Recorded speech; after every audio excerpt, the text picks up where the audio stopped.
In a world where Carolina Panthers fans have an insatiable thirst for Panthers news and opinions, only one podcast roars ferociously.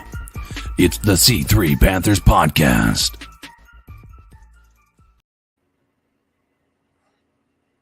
Welcome, Panther fans, to the C3 Panthers Podcast, breaking news edition as the Carolina Panthers trade a fifth-round conditional pick in 2024 for Baker Mayfield to make a complicated quarterback room and make for the third stopgap quarterback or third starting quarterback for the Panthers in 3 consecutive years.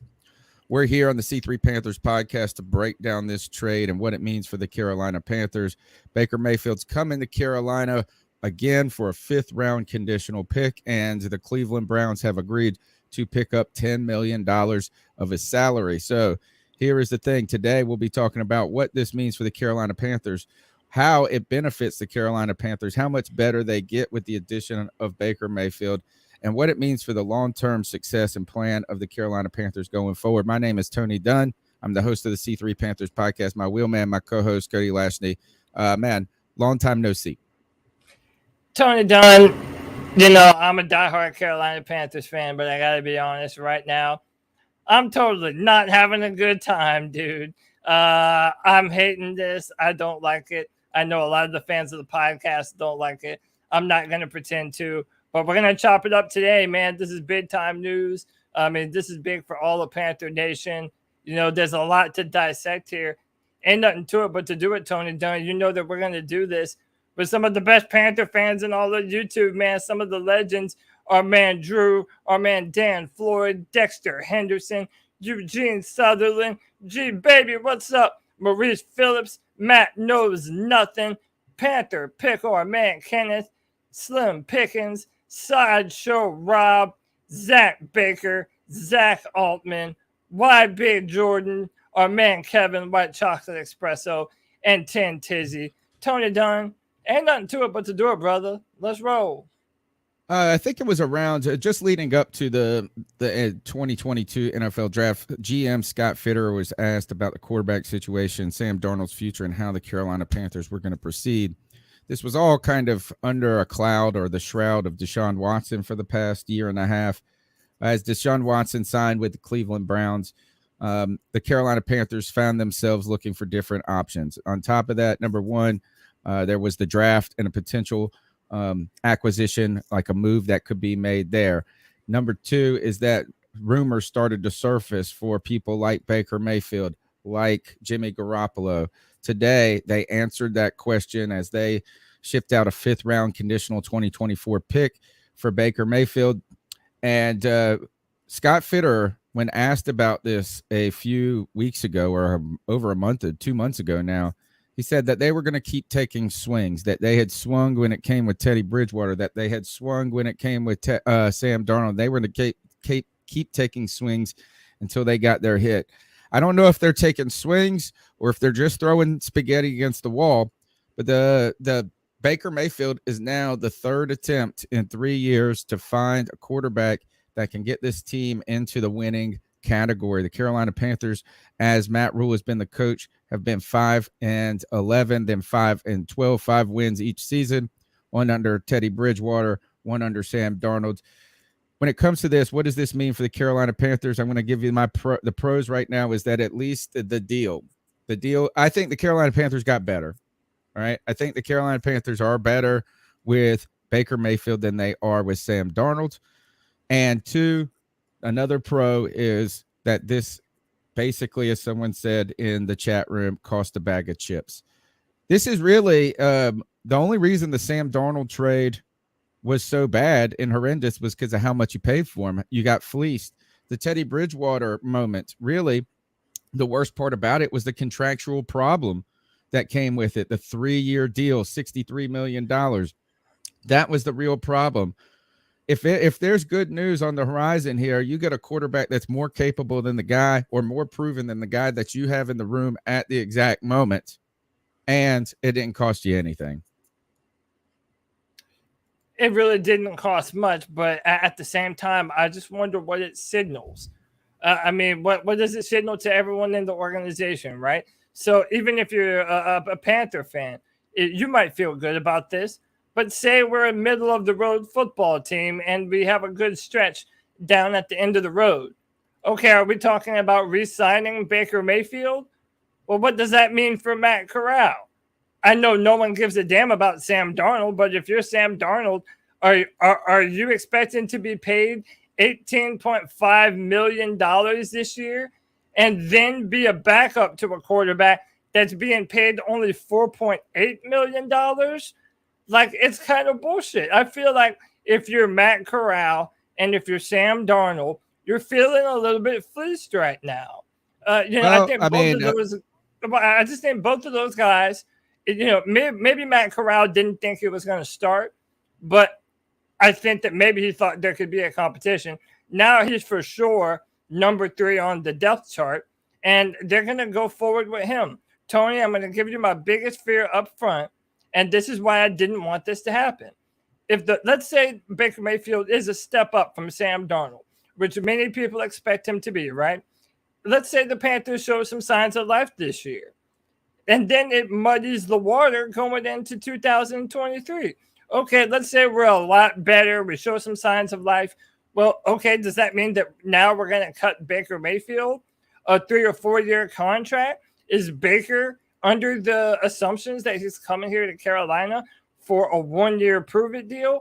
I don't know. I really don't know what this means. And I honestly feel like this is the Carolina Panthers doing for the third year in a row, doing the exact same thing that wasn't successful the previous year. I don't know. It doesn't make a lick of sense to me. Again, the pros to this acquisition is Baker Mayfield is better than Sam Darnold, more proven. All right. There are some cons though, and the other pro, again, like I mentioned, was that this deal did not cost the Carolina Panthers that much. There are significant cons to this deal, and that comes with what you're pointing with Matt Corral, is that this not only does it muddy the water. Cody, I've not been on the train of swinging for another quarterback, right? I just felt like it was time for us to lay in the bed that we had made for weeks. And here is why. And you've said it, is right now, to be honest, this might mean that Matt Corral never works out in Carolina. I hate it so much. Here's why. Here is why. Not only, and then add to this, not only does Matt Corral potentially not work out in Carolina, but you traded up to get him. So what have we done at this moment? We've lost a 3rd round pick and traded other assets to get that 3rd round pick. Now, here's why the potential, I think there's a real threat to what happens with Matt Corral's future, right? I mean, there's a narrow window that he's going to have to find a way to start this year because of injury, or else it could be kaputs. And the reason being is there's 3 scenarios that the Panthers face. Number 1 scenario, Baker Mayfield comes in here. You got a good defense, a much improved offensive line. You get a healthy CMC back, and really you are able to potentially replicate Baker Mayfield's best season from 2 years ago. What was it, 2 or 3 years ago, right? Is where he threw 3,500 passes, 3,500 yards, 23 touchdowns, 8 interceptions. You put a team around him, and that's what we've said is like they're trying to drop a quarterback in around with a good team, not have a quarterback that has to do everything. So that's one scenario. You walk out there, you win maybe 10 games, 9, 10, or even crazy like into the 11 mark, right? You're dipping, you're playoff competitive, maybe even make the playoffs. Scenario 1. Scenario 2 is that Baker Mayfield adds a little bit to the team, right? Say a 2-game addition over what Sam Darnold would have been. So you go from 5 wins, which I've predicted us to have 6 this year. So say you go 5 to 7, or from 6 to 8 wins now. Well, what does this mean then, right? Is that here, and scenario 3 is that we stink. Now, with all three of those scenarios, well, two of those scenarios result in Matt Rule being fired the next year, right? Is that if the Carolina Panthers win 8 games, I don't know if Matt Rule makes it another year. If they win 5 or less games like they have, if it's just a repeat of the last 2 years, you've given him all the things he's needed, supposedly. I don't think he finds a way to be the coach next year.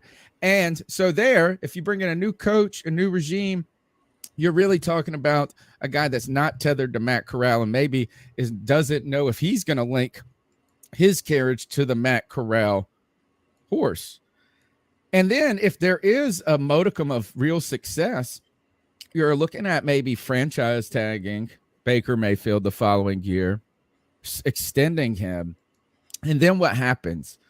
Matt Corral potentially languishing on the bench or becoming trade fodder.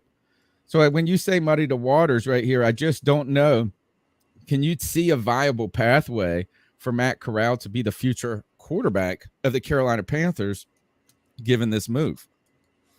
I mean, really, it's hard to, because I mean, let's think of it this way: we're talking about we're going to be offloading 2 quarterbacks this year if it doesn't go well, because David Tepper has proven through his actions that he doesn't give a damn about moving on from a basic ass quarterback. That's why this is so confusing to me. It's like no one in the Carolina Panthers organization actually learns their lessons, right? Like it just seems like time is a flat circle and they're doomed to repeat the same mistake over and over every year. You think that you get a little bit closer, but you're depending upon a quarterback that doesn't really have elite franchise traits like you want from that position. Tony Dunn, I do have to get on you a little bit. You really did miss one of the bigger aspects and one of the biggest pros of Baker Mayfield being a Carolina Panther. And that's the commercials are about to be lit, dude. Ooh, yeah. Morris Jenkins and Baker Mayfield is a match made in heaven. You know the Bojangles commercials. Dude, CPI, the Bojangles commercials are going to be fucking lit.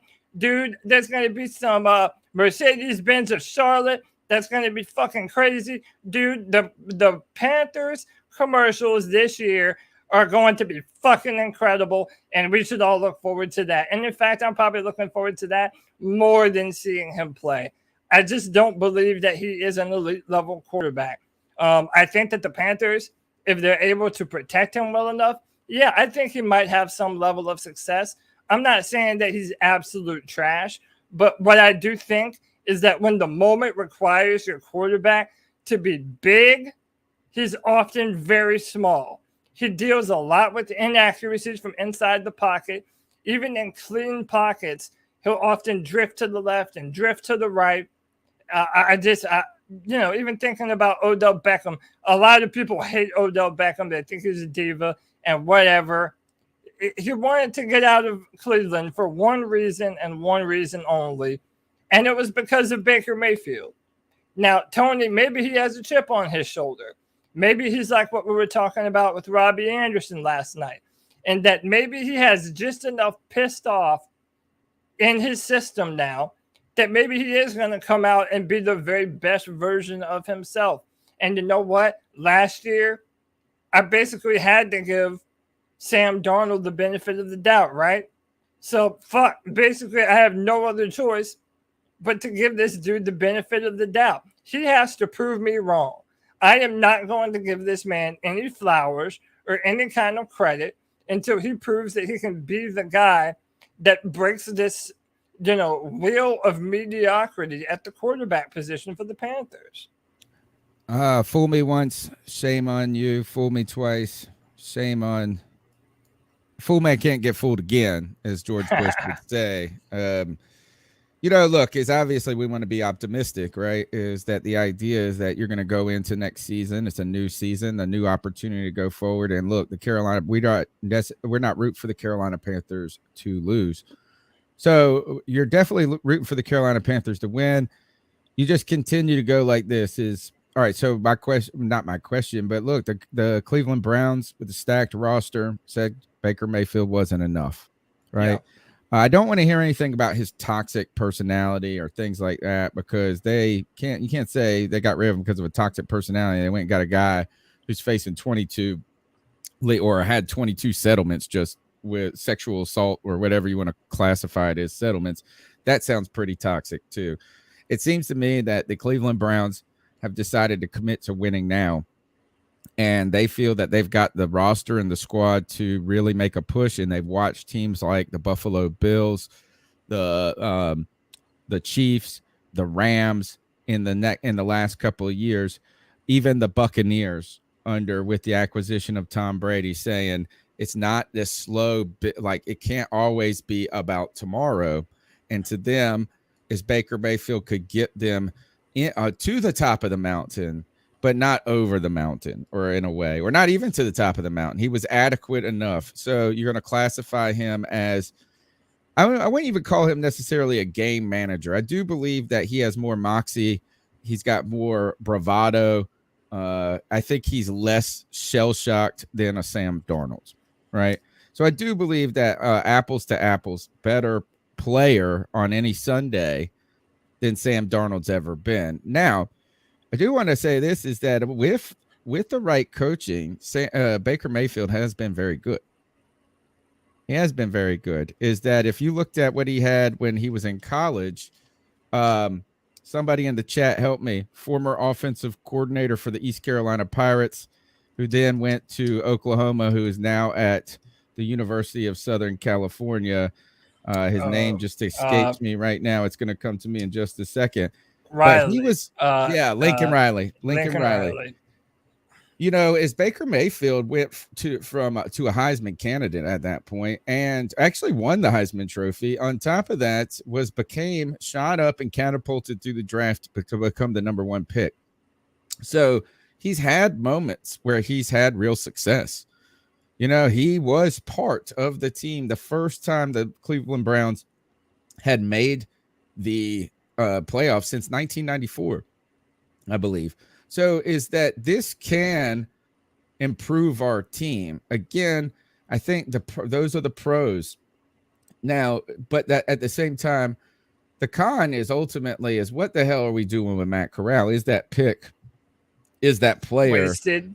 Yes, never going to come to fruition. And there is a timeline for quarterbacks where it just either they fit in the window or they don't.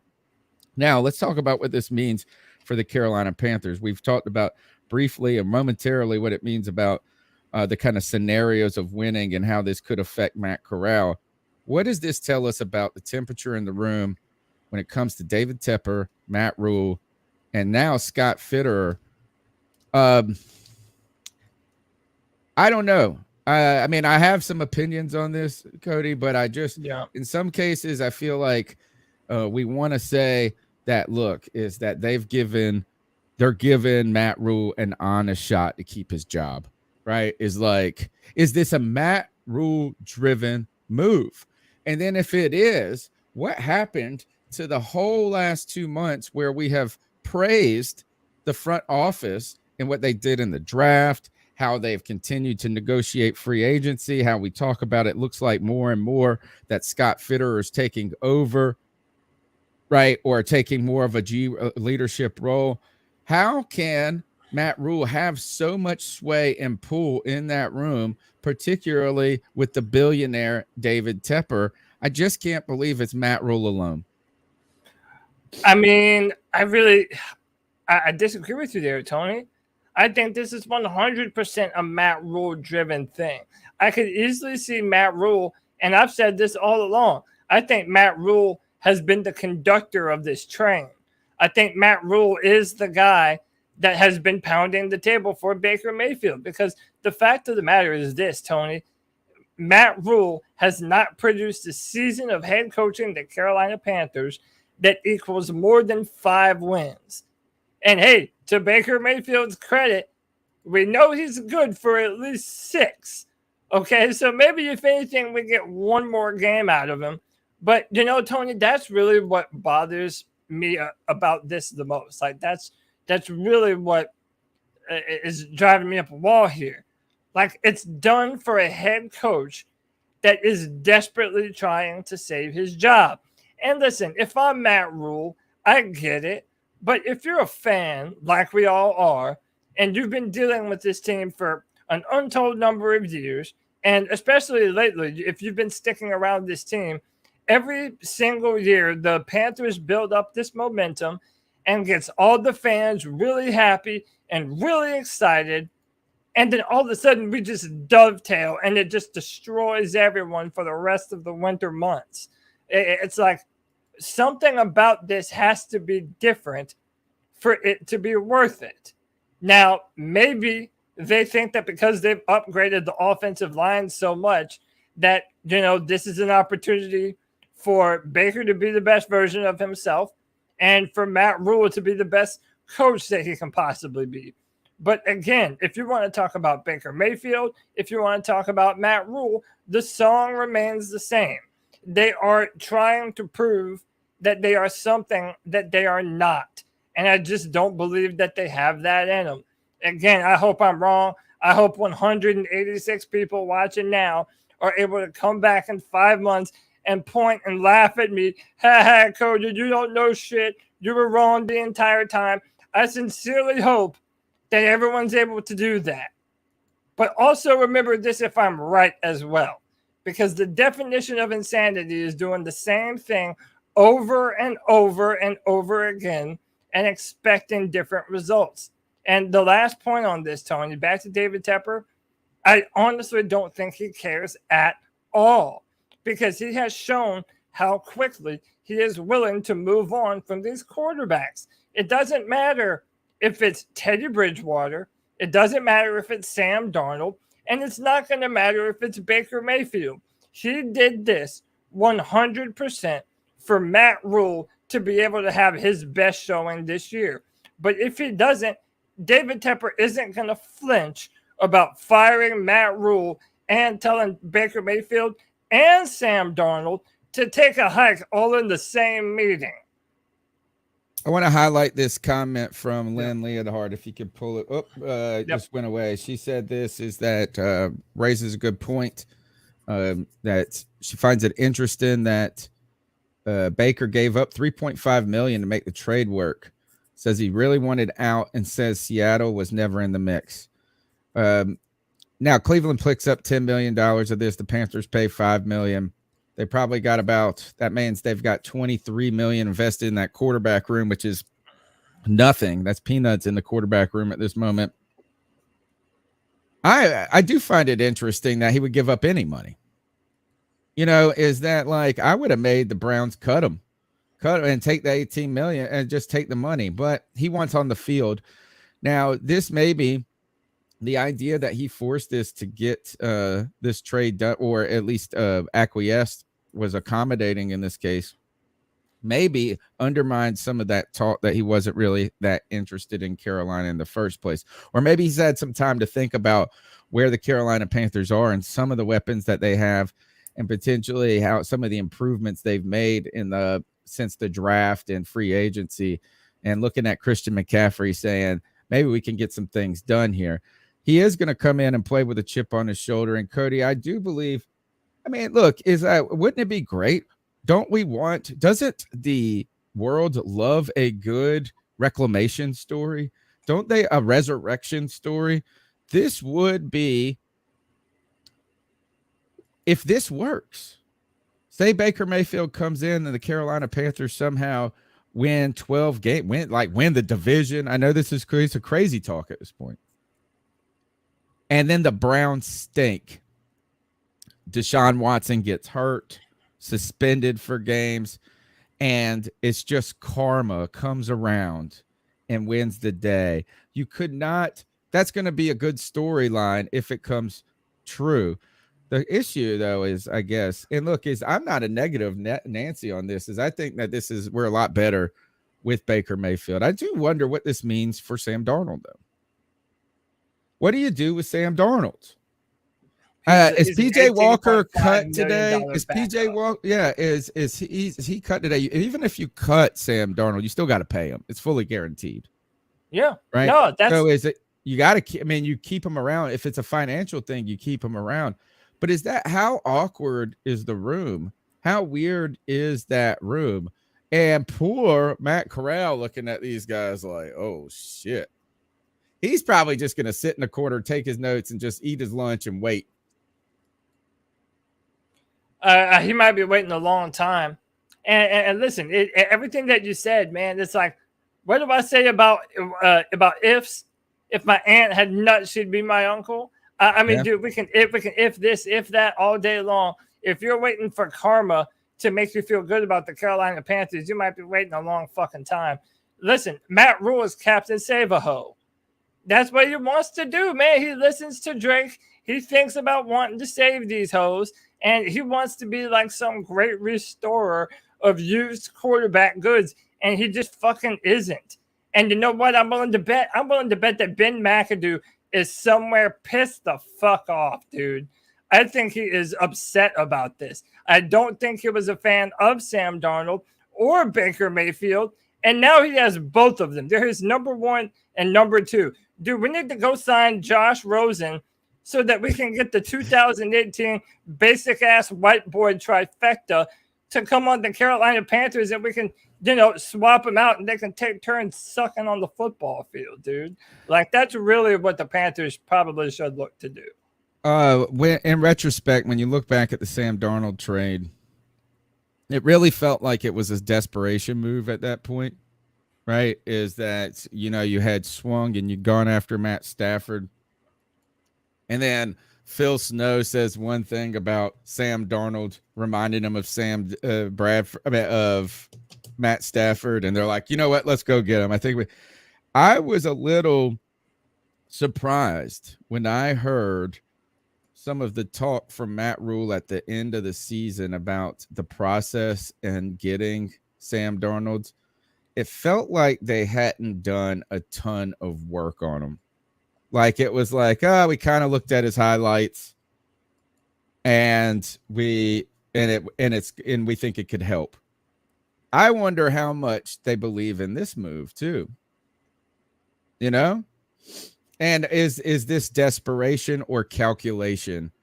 I want to encourage everybody to call into the show at 252-228-5098. That's 252-228-5098. Tell us what you think about the acquisition of Baker Mayfield, the cost, the pros, the cons. What do you do with Sam Darnold? What does this mean for Matt Corral? We want your voice to be part of the podcast. Also, want to shout out 89J Stubbs for the contribution earlier in the show. Thank you. That's right. For the super chat, right, folks? If you want to donate to the show, there are a couple of ways to do it. You can do it in the through the super chats, through the YouTube app.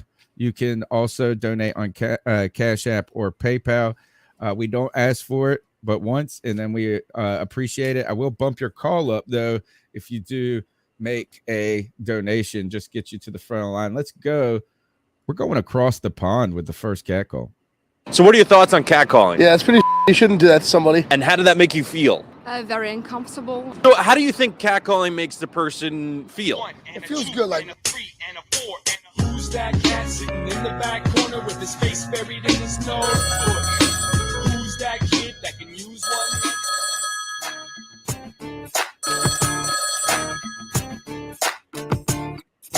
Hi guys, it's Rich in Britain. Baker Mayfield. I know Cody's probably having rage, but I'm really pleased. Way better than anything else. Totally get that. Hopefully it's 1 year, and we'll see what Corral's got because I like him as well. But for this year, we couldn't go into this year with Darnold. Darnold's terrible. Darnold isn't even a quarterback. Mayfield will be fine once his shoulder's healed. I just totally. It's funny, Cody, because I agree with most things that you say. I totally don't agree with you about Baker Mayfield's evaluation. In his first and third seasons, he was really very good. And yeah, fantastic. We've actually got some hope this year. Anyway, love what you do, guys. Take care. Keep pounding. Baker Mayfield. And listen, man. Baker Mayfield. Look, Tony, it's like, look, far be it from me to shit on someone's good day if you're loving this trade, right? If you think the Panthers are a legitimate contender because of Baker Mayfield, dude, don't let me piss in your cornflakes, man. Like, hey, be happy Go Panthers, keep pounding. I want the man to prove me wrong. Listen, I've been doing this podcast for 4 years with you now, Tony. Like, we haven't had one winning season since I've been on this podcast, dude. I've even thought, man, am I the jinx? Do I need to jump off this shit? What the fuck? So, dude, I want more than anyone for us to be doing our Sunday afternoon shows to some big-time victories, man. I want that. But as of right now, I have no reason to believe that that's going to happen. And, dude, it's facts over everything now, man. Everyone has something to prove, and nobody is getting any kind of flowers until they prove it. Literally no one. I mean, you know, I want to make sure I'm on the record with this. No matter what happens with Baker Mayfield, I promise you I am not putting this on Scott Fitterer. I'm not going to put this on Scott Fitterer. And partly because of what I said earlier, Tony. You want to like Scott Fitterer. No, and it's because you've got bias. You are biased. No, this is a Matt Rule move. In fact, I was one of the ones that gave criticism to Fitterer for signing Cam Irving and Pat Elflein last year. I thought they were trash, and those were the first two players that Scott Fitterer signed.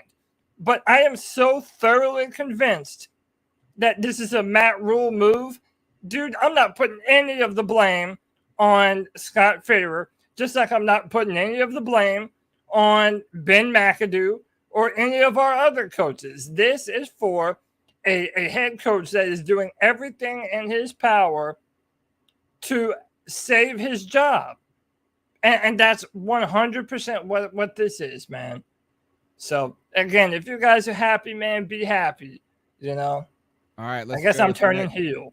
Let's go with the next call. What's going on, C3? Just got the news. We have Baker Mayfield. I am just so glad we didn't give up the farm. A 5th-round conditional in 2 years and $10 million. I'll take it. At least we're not going to keep ourselves from growing. I don't think he's going to be much better than Sam Darnold, but, you know, it gives us a choice to take, you know, the least of the worst. Anyways, you guys take it easy. This is Hemlock, by the way. My bad. Keep pounding. Bad. Thank you very much. Thanks for calling into the show. The number's 252-228-5098. That's 252-228-5098. You can be a part of the longest running Panthers podcast. We're live every Tuesday night at 9 p.m. Friday free for all on Fridays, 7 p.m. We got CK in the house. Go ahead and bring in one of the four horsemen here. CK, man, the voice that makes them moist. We're talking about the Baker Mayfield trade. Do you like it or not? Hold on. Can you hear me? Yes. Yeah. We can hear you loud and clear, boss. That's stupid. Hold on. What's he doing? All right. How about now? Yes. Yeah, you're good, man. Sorry about that, boys. No, you're good. Can you hear us? So, yeah, I can hear you. All right, how you feeling, man? What do you think about this trade? Man,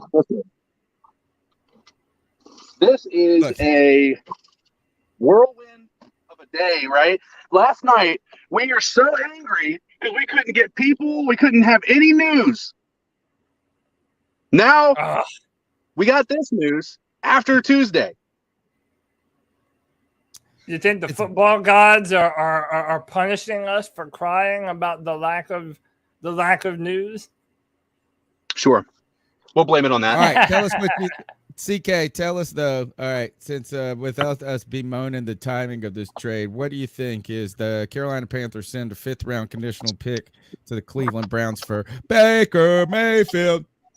Baker Mayfield. Do you like this move, CK?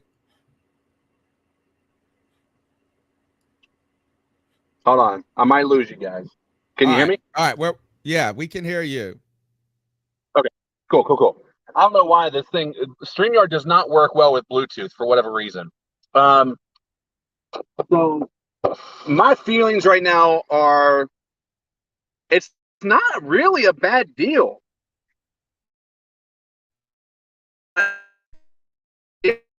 Is a backup quarterback with a backup salary. If anything, this just means PJ Walker is the odd man out.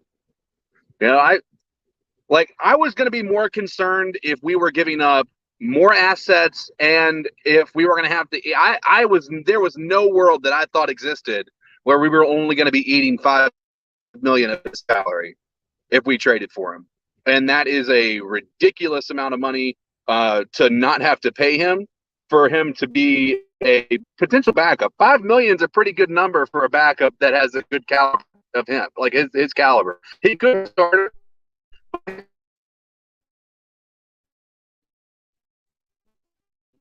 All right, we're losing CK here. We're losing you, CK. When you get to the internet, give us a call. All right. All right.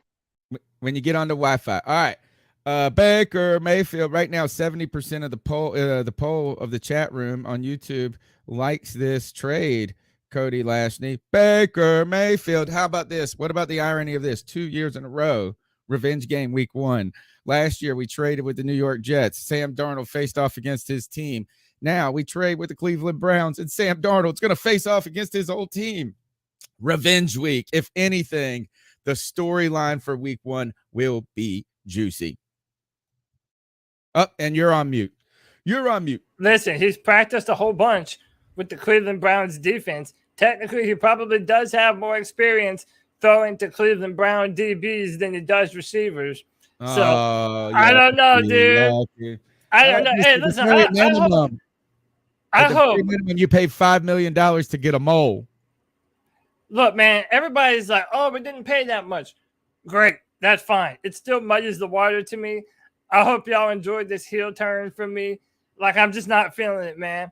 Like, I'm really not. Like, look, I told this to Tony before the show. I was literally looking up Matt Corral highlights on YouTube when this news dropped. Like, I'm literally watching Matt Corral videos and watching film about him. And then all of a sudden, my Twitter starts going crazy. I'm getting all these updates.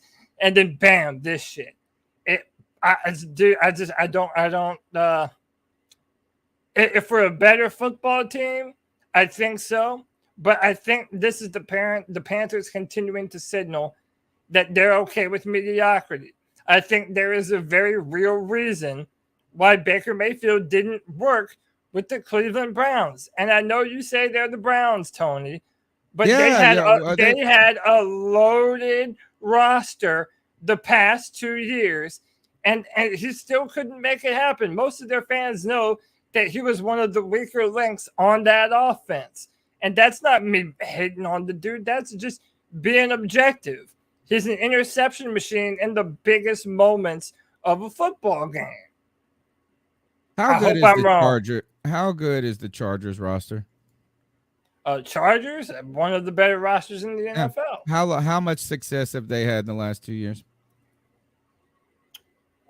Well, I mean, again, one of the better offenses in the NFL. It's their defense that was the problem. They still have they have a ton of talent on defense. They have a ton of talent on defense.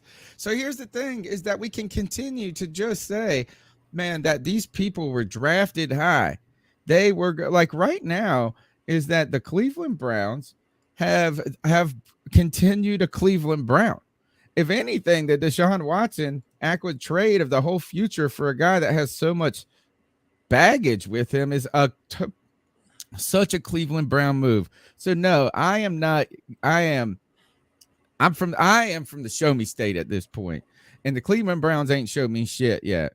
And you can blame that all on Baker Mayfield, but I don't believe that's the case. Right? Is that these guys? It's like they have not been able to break through. And we'll see it this year. Imagine this year. What's going to happen, Cody, if the Browns do not make the roster, if they don't make the playoffs this year? What are you going to say? What are you going to say? Deshaun Watson, the defense doesn't. I mean, like, come on. If they don't make the playoffs, it's because Deshaun Watson was suspended for 12 games. That's what's going to be the reason why they don't make the playoffs. Deshaun Watson is suspended for under 6 games. Do you expect them to make the playoffs? yes, I expect them to be in contention at the very end. And by the way, I just want to welcome all the Cleveland Brown fans. And listen, I hope to continue to see you all over the course of this season. I know a lot of you want to follow Baker Mayfield. And those of you Browns fans that, are hoping that this is the turnaround that Baker needs, hey, man, continue to come back to the C3 podcast.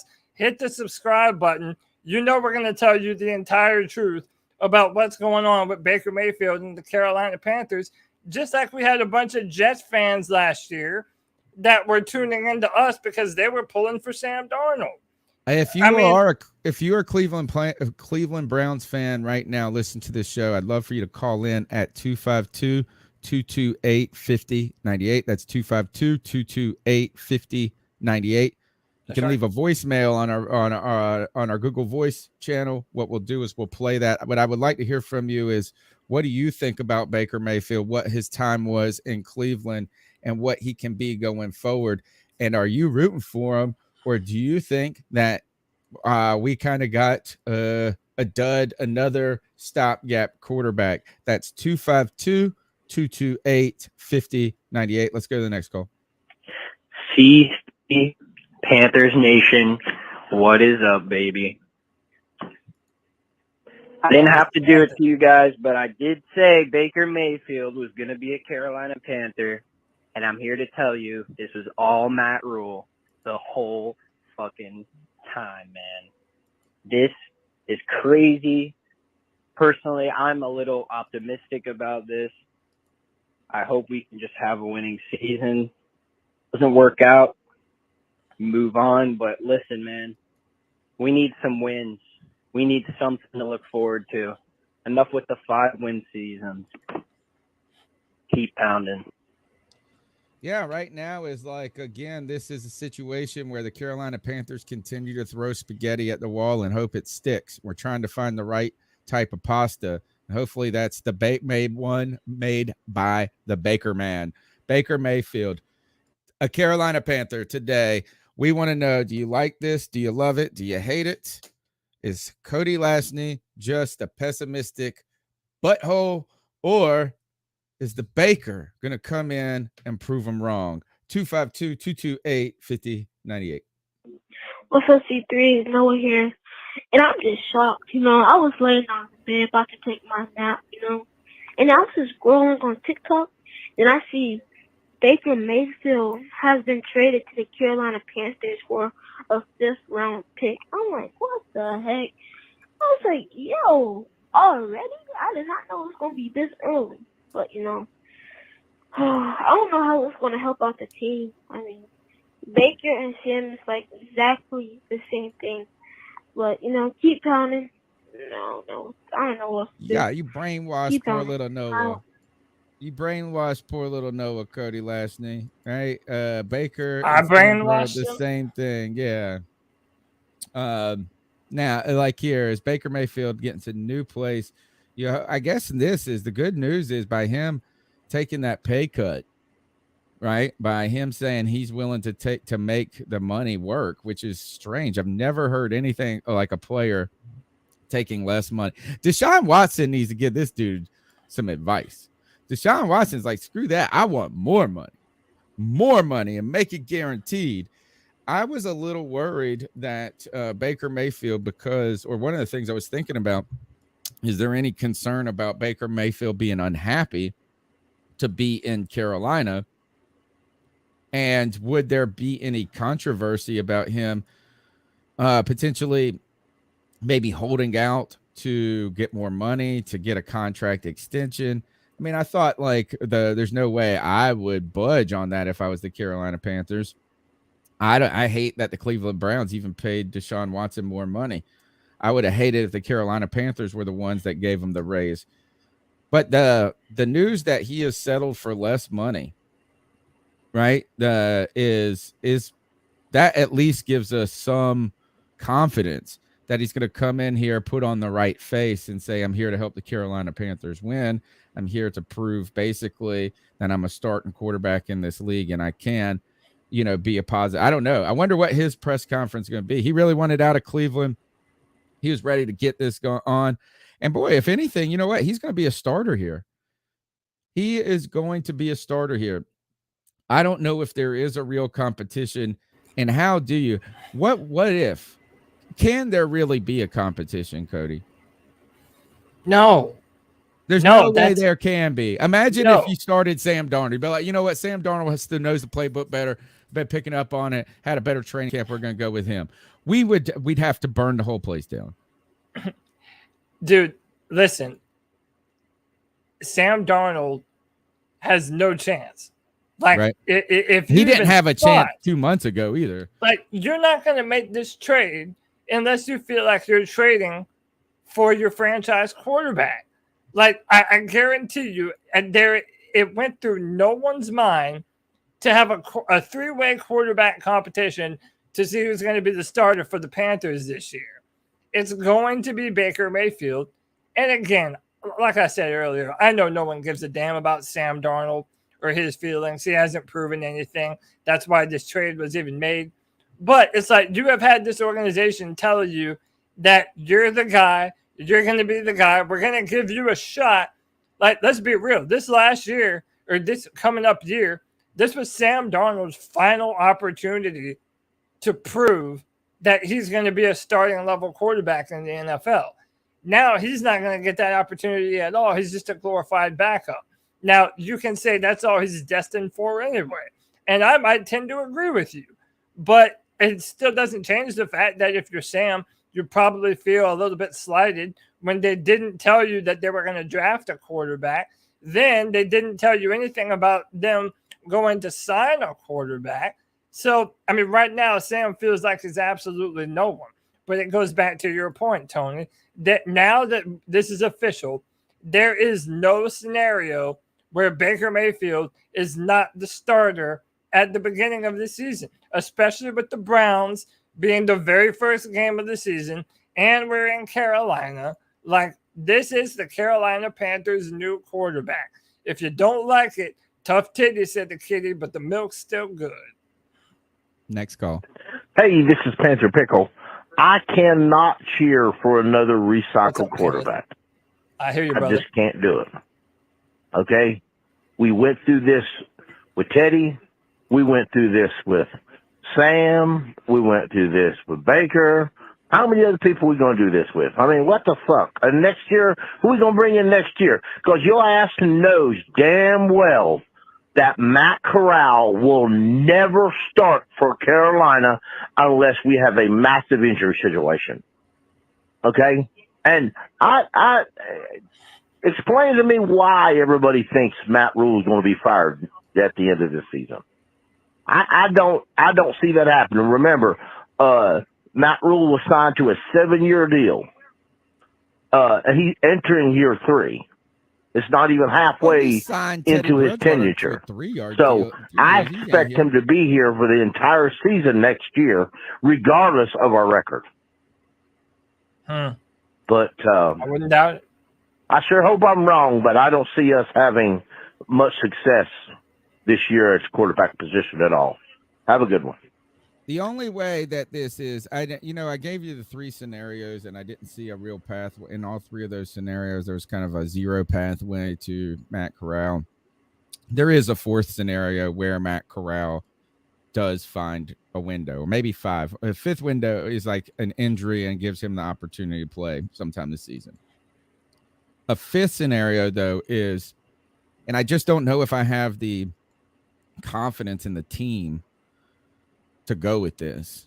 That is, if Baker Mayfield comes in here and we get 8-9 wins, and we decide to roll with, like Kenneth is saying, there is roll with Matt Rule more longer, that they have the moxie to say, all right, well, we're going to let Baker hit free agency, and we've seen the development of Matt Corral enough to go with him. But will the team have the guts and the courage to do that? That's a real question there. And we just don't know. Can Matt Rule, will he feel confident enough at that point, or does he continue to be on the hot seat? Is it just like this seat is just not scorching hot anymore? We got 259 viewers right now. We'd love for your support by smashing the thumbs up button, subscribe. We're on our way to 4,000 subscribers. That's our goal by the beginning of the season, or even maybe training camp, hopefully, if we get you guys smashing that thumbs and smashing that subscribe. It's the longest running Panthers podcast. We're here every Tuesday night, 9 p.m. live. We've been doing this for 10 years now. We got a great community here where people show up every Tuesday night and hang out for an insane amount of time together and talk about the Carolina Panthers each week. And on Fridays, people come and they can be a part of the show on the Friday free-for-all. Throughout the season, we've got additional content, the post-game show, the beat check, right? We got Debate My Take where Cody and Tony go head-to-head, toe-to-toe to convince the jury to see who can make the better argument. Man, we love to have you guys part of the show. You can call in at 252-228-5098. We want to hear your thoughts on this move. Do you like the acquisition of Baker Mayfield? I see a lot of people in the chat room that think that this is a good one. Here, let's go on with the next call. Hey, man, it's G-Baby, man. I got a lot to fucking say. This is fucked up, man. Close your this ears, front Noah. office is a bunch Close of your ears, bitches. Noah. They're a bunch of fucking liars. They have no problem lying to our motherfucking faces and turn around and doing something totally different from what they just fucking told us that they were going to do.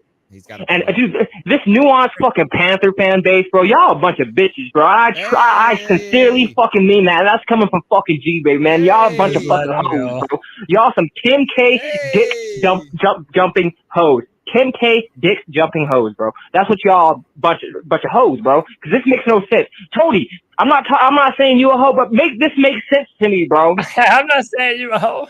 Please, G. This makes no sense, bro. How are we better, G?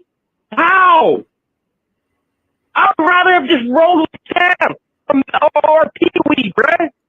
So you're telling me that Pee-wee, we traded it to the third round to get Pee-wee?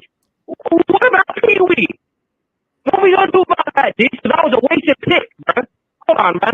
I got some stats for this fucking fuck-ass fucking Panther, this new Panther fan base, bro. Y'all make me fucking sick. Y'all make me sick to my fucking stomach, man. Y'all make me fucking sick. The Carolina Panthers really traded away a second, a third, 2 fourths, a fifth, and a sixth, all to assemble a QB room of Sam Darnold, Baker Mayfield, and Matt Corral, man. What the fuck is this, man? This is not how we build a fucking franchise, let alone a dynasty. What the fuck is this? This is not okay. We go trade for Baker just because we're playing the Browns week 1? Always going with the narrative, man. This fuck-ass front office, man. Matt Rat Rule, you fucking bitch, bro. I can't wait till you're gone, bro. I swear to God, G. Oh! All right. G-Baby, bringing the fire, right? Passionate. I'll tell you this, is you cannot ever tell G-Baby that man don't have passion. All right, G-Baby, here I go. Give me a chance. All right, take a breath. You guys make some good points. All right, look, you got to make some points about the expense that the Carolina Panthers have, the assets they've given up over the years, right? Whether it be money for Teddy Bridgewater, whether it be picks for Sam Darnold. In this case, I think it could be the opportunity for Matt Corral, right?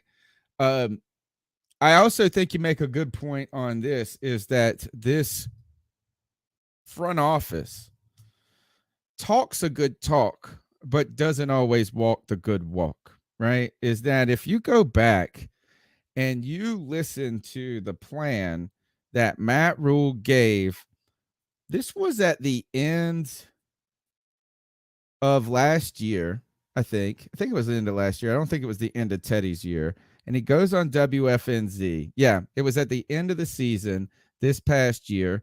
Matt Rule goes on WFNZ, and you got to give him some credit for this, is kind of going and facing the music at a time where everybody believed that he was done. I mean, I thought he was going to be fired. I didn't think he was going to make it. I thought that it just the rails had come off too much. And this is where G-Baby makes a good point, is they taught this talk. And Matt Rule laid out this entire plan about why they thought that they could bring in Teddy Bridgewater, familiarity with Joe Brady and the Sean Payton type offense, that could give them a bridge as they assembled the team, that they put a lot of emphasis on getting the defense built and younger, which they did. They go and get like 7 picks, almost like a historic draft, to make this defense younger and faster, and this kind of attitude of turning this around, but also positioning yourself to get that franchise quarterback when it comes available. But the bad part about it is they didn't stick with that plan. They go out there and win that inconsequential game against the Washington Commanders that year. Again, they have some problems where they just are kind of, they believe, it looked like they overbought into the how good their team was last year, and you kind of languished. Now you go here. We had an opportunity at 6 to go and make a move and go get the guy. The Carolina Panthers, though, didn't. They stood pat, which was probably the right move, as they're able to get who they believe the right quarterback later on. But they invested assets, moved for Matt Corral, and it just seems like they like to say good things, but when it comes to the quarterback situation, they kind of panic. It's like a schizophrenia when it comes to the quarterback room. Now here, but give me a moment here to tell you why Baker Mayfield does help. Number one is I've witnessed a guy that we gave that we, as a podcast, as a fan base, when we brought in Sam Darnold, we paid a lot for him, and we tried to rationalize how that wasn't that much at the time, that if this worked out, it was a low cost, high reward move. But I saw a quarterback that nobody believed in this past year. The coaching staff didn't believe in him. The fan base didn't believe in him. And probably the scariest thing of all is I don't know if Sam Darnold believes in himself. He says he does, but I'm not sure he does. He's a softie, or at least that's how it appears from the outside looking in. Baker Mayfield has had more success at the collegiate level, at the pro level, than Sam Darnold has ever had. It's that simple. Sam Darnold has only been potential. He is one of those guys that draft nuts love. It makes them salivate. In fact, he's just a guy that looks really good in a football uniform. It turns out Baker Mayfield can play. He can play. Now, he might not be the transcendent quarterback or the franchise quarterback or the guy that can carry a team regardless, but he is a guy that is better and more experienced than all 3 of those guys in the room at this moment. So I believe that whether it's incrementally better that the Carolina Panthers are with Baker Mayfield, they are better with Baker. The only negative to this at all is the long-term consequences that this could have with Matt Corral. That's it. It's not money. It's not assets. It's not that we were in a place where we're probably going to tank this year. Is that we probably won't be great or we won't be terrible with Baker. The real problem will just be, what do you do with Matt Corral, and do you really believe in him as an organization? We got CK in the house, the voice that makes him moist. We might as well start with some shame. Oh, there are 268 people in the room right now.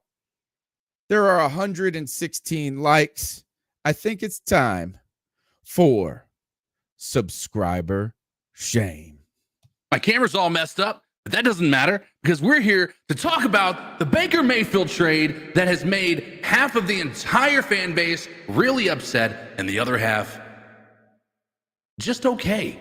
I think there's maybe a few people out there excited about this move, but you guys come here to have this discussion, to talk about the controversy, to talk about whether Matt Rule, Scott Fitterer, or even David Tepper are in their right minds, if they're in some sort of insane asylum and somebody else is at the helm, at the switchboard, making all the moves. But you come here to have that conversation. You talk about it. You come in here, you bitch about it, you call in, but you haven't hit that fucking like button yet. I have one thing to say to all you kinky motherfuckers. Subscriber shame. Well done. Well done. Subscriber shame. 261 watching on YouTube. The thumbs are going up. 128. I want to see more. 129, 130, 140, 150. Come on. Let's see it. Hey, man, Oh. we're trying to get to 4,000 subscribers before the start of the NFL season. Like I said, to everyone new to the C3 Panthers podcast, we're a fan community. You are a part of this show. I'm always putting comments up on screen. Every Friday at 7 p.m., we do the Friday free-for-all where you can join the show and actually be a part of it. I post the link to the StreamYard. I would love to get some Browns fans this Friday at 7. Tell me what you think about this trade. Hey, man, help C3 Podcast continue to grow, fan community for the fans, by the fans. Love and appreciate you. CK, we never, you were kind of breaking up the last time. Figured as much. We were asking you for your opinion on Baker. Let us have it, man. Pull no punches. Give us your honest to God thoughts on the Carolina Panthers trading a 5th round pick for Baker Mayfield. Well, right out of the gate, my first thought when I saw it pop, well, let's be real. People know I'm a Panthers fan at work, so I'm just getting an IM. Baker Mayfield is your quarterback now. And my first reaction is like, what the fuck did we do? Like, right? I'm sitting here thinking we just ate a $10 million contract. The Browns decided to eat maybe $8 million of it. We're deciding to get rid of a 3rd round pick to pick him up.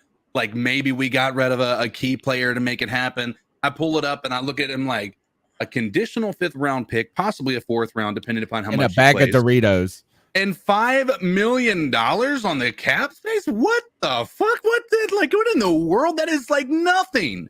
Like, honestly, that is the best deal. What should make you more upset is comparing how much it costs to get Sam Darnold. That should be what really is making you angry about this, because this is a fantastic deal for the Panthers. I was not you guys know, I was not a fan of trading for Baker Mayfield. I'm not saying he is the guy, and I'm not going to say he's about to be the backup, right? But if worse comes to worse, we have a cheap backup this year, right? That's a manageable, good quality, cheap backup for $5 million, right? The other part is we're about to see a real discussion about where Sam Darnold deserves to be. If Sam Darnold this is his first chance at having a real quarterback competition, right? And we know one thing is that the greats get better because they are pushed to be better. We saw that happen with Graham Gano, which I know you guys are going to say he's not a great. He is one of the best kickers in the NFL, regardless of what you want to say about it. And so when you look at that happened with Harrison Butker, right? We had Harrison Butker. Graham Gano came out and he had a great year that year. But we're about to see whether or not Sam Darnold actually makes that push to move to the next level. We're about to see what Sam Darnold's capable of doing, because if this is something that actually pushes him into a level of like, listen, this is fire under my ass. If Matt Corral didn't do it, Baker Mayfield is going to be that one that's going to trigger that. Let me ask you this, and then I'm going to play a video from our very own Steve Smith. Do you think it's a competition, or is Baker just the dude? Like, is Sam Darnold just an $18.5 million backup for Baker Mayfield? I mean, I think I think that it is a real competition. Like, this contract, the trade and the contract does not guarantee. Like, let's be real. It cost way more for them to get Sam Darnold, and Sam Darnold costs 3 times as much for us this year than Baker does. It's a real competition. Like, it is. Like, I don't care what people say. We've had this argument plenty of times, right? Who is better? I don't know that there is a clear person that's better than the other. I don't know that Sam Darnold is clearly worse than Baker, because we haven't seen Baker with the same circumstances that Sam Darnold's had. We haven't had Sam Darnold have the same circumstances that Baker's had. This is a true ability for us to compare apples to apples and see who is the better quarterback. And either could be just a really good backup. And Matt Corral, what would that do for Matt Corral's confidence if he came out and he beat both of those guys out for a starting position? And those are 2 for 2 first-round draft picks in this league, and he came in and he as a rookie and beat them out. If he ends up winning that starting position, which I don't think any of us are like of that mindset that that's actually going to be the case, but if he actually comes in here and wins that starting position, talk about a confidence boost of epic proportions. It's not happening, CK. It's I know. not happening. There is no way Sam Darnold. This is a competition. Not true at They all. gave up hope on Sam Darnold before the end, before like free agency started this year. I agree. They have Tony, come out. CK. They have come out and said that like they are just looking for a quarterback, looking for a quarterback, looking for a quarterback. I just don't know how in any scenario that Sam Darnold, imagine the chaos that would be. Imagine having the Browns come to Carolina in week 1 and Sam Darnold under center and then cueing the camera over to Baker Mayfield on the sideline. Oh my God. After you traded for him and it's his old football team. Yeah, like there isn't a scenario in my head that says to me that they're going to let Sam Darnold. And by the way, I don't think anyone cares, man. Like no one cares about how Sam Darnold feels. He's just going to be a backup. The Panthers and by the way, certainly don't. The Panthers have not given a shit about his feelings the whole time. And by the way, say goodbye to Sam Darnold's career as a starter because now officially begins his career as an NFL backup, like a lot of us think it was destined to be anyway. Hey, I'll say this about him. For as shitty as Sam Darnold was, I was fully prepared to at least give him the benefit of the doubt behind this new revamped offense. Like I said, I'll give Baker the same benefit of the doubt, but the song remains the same. He's got to prove it first. But listen, enough of me talking, man. Enough of anyone talking for the moment. It's time to listen to a Panther legend give his opinion on Baker Mayfield, someone who's been very outspoken about Baker Mayfield. Let's listen to Agent 89 on the Panthers trading for Baker Mayfield.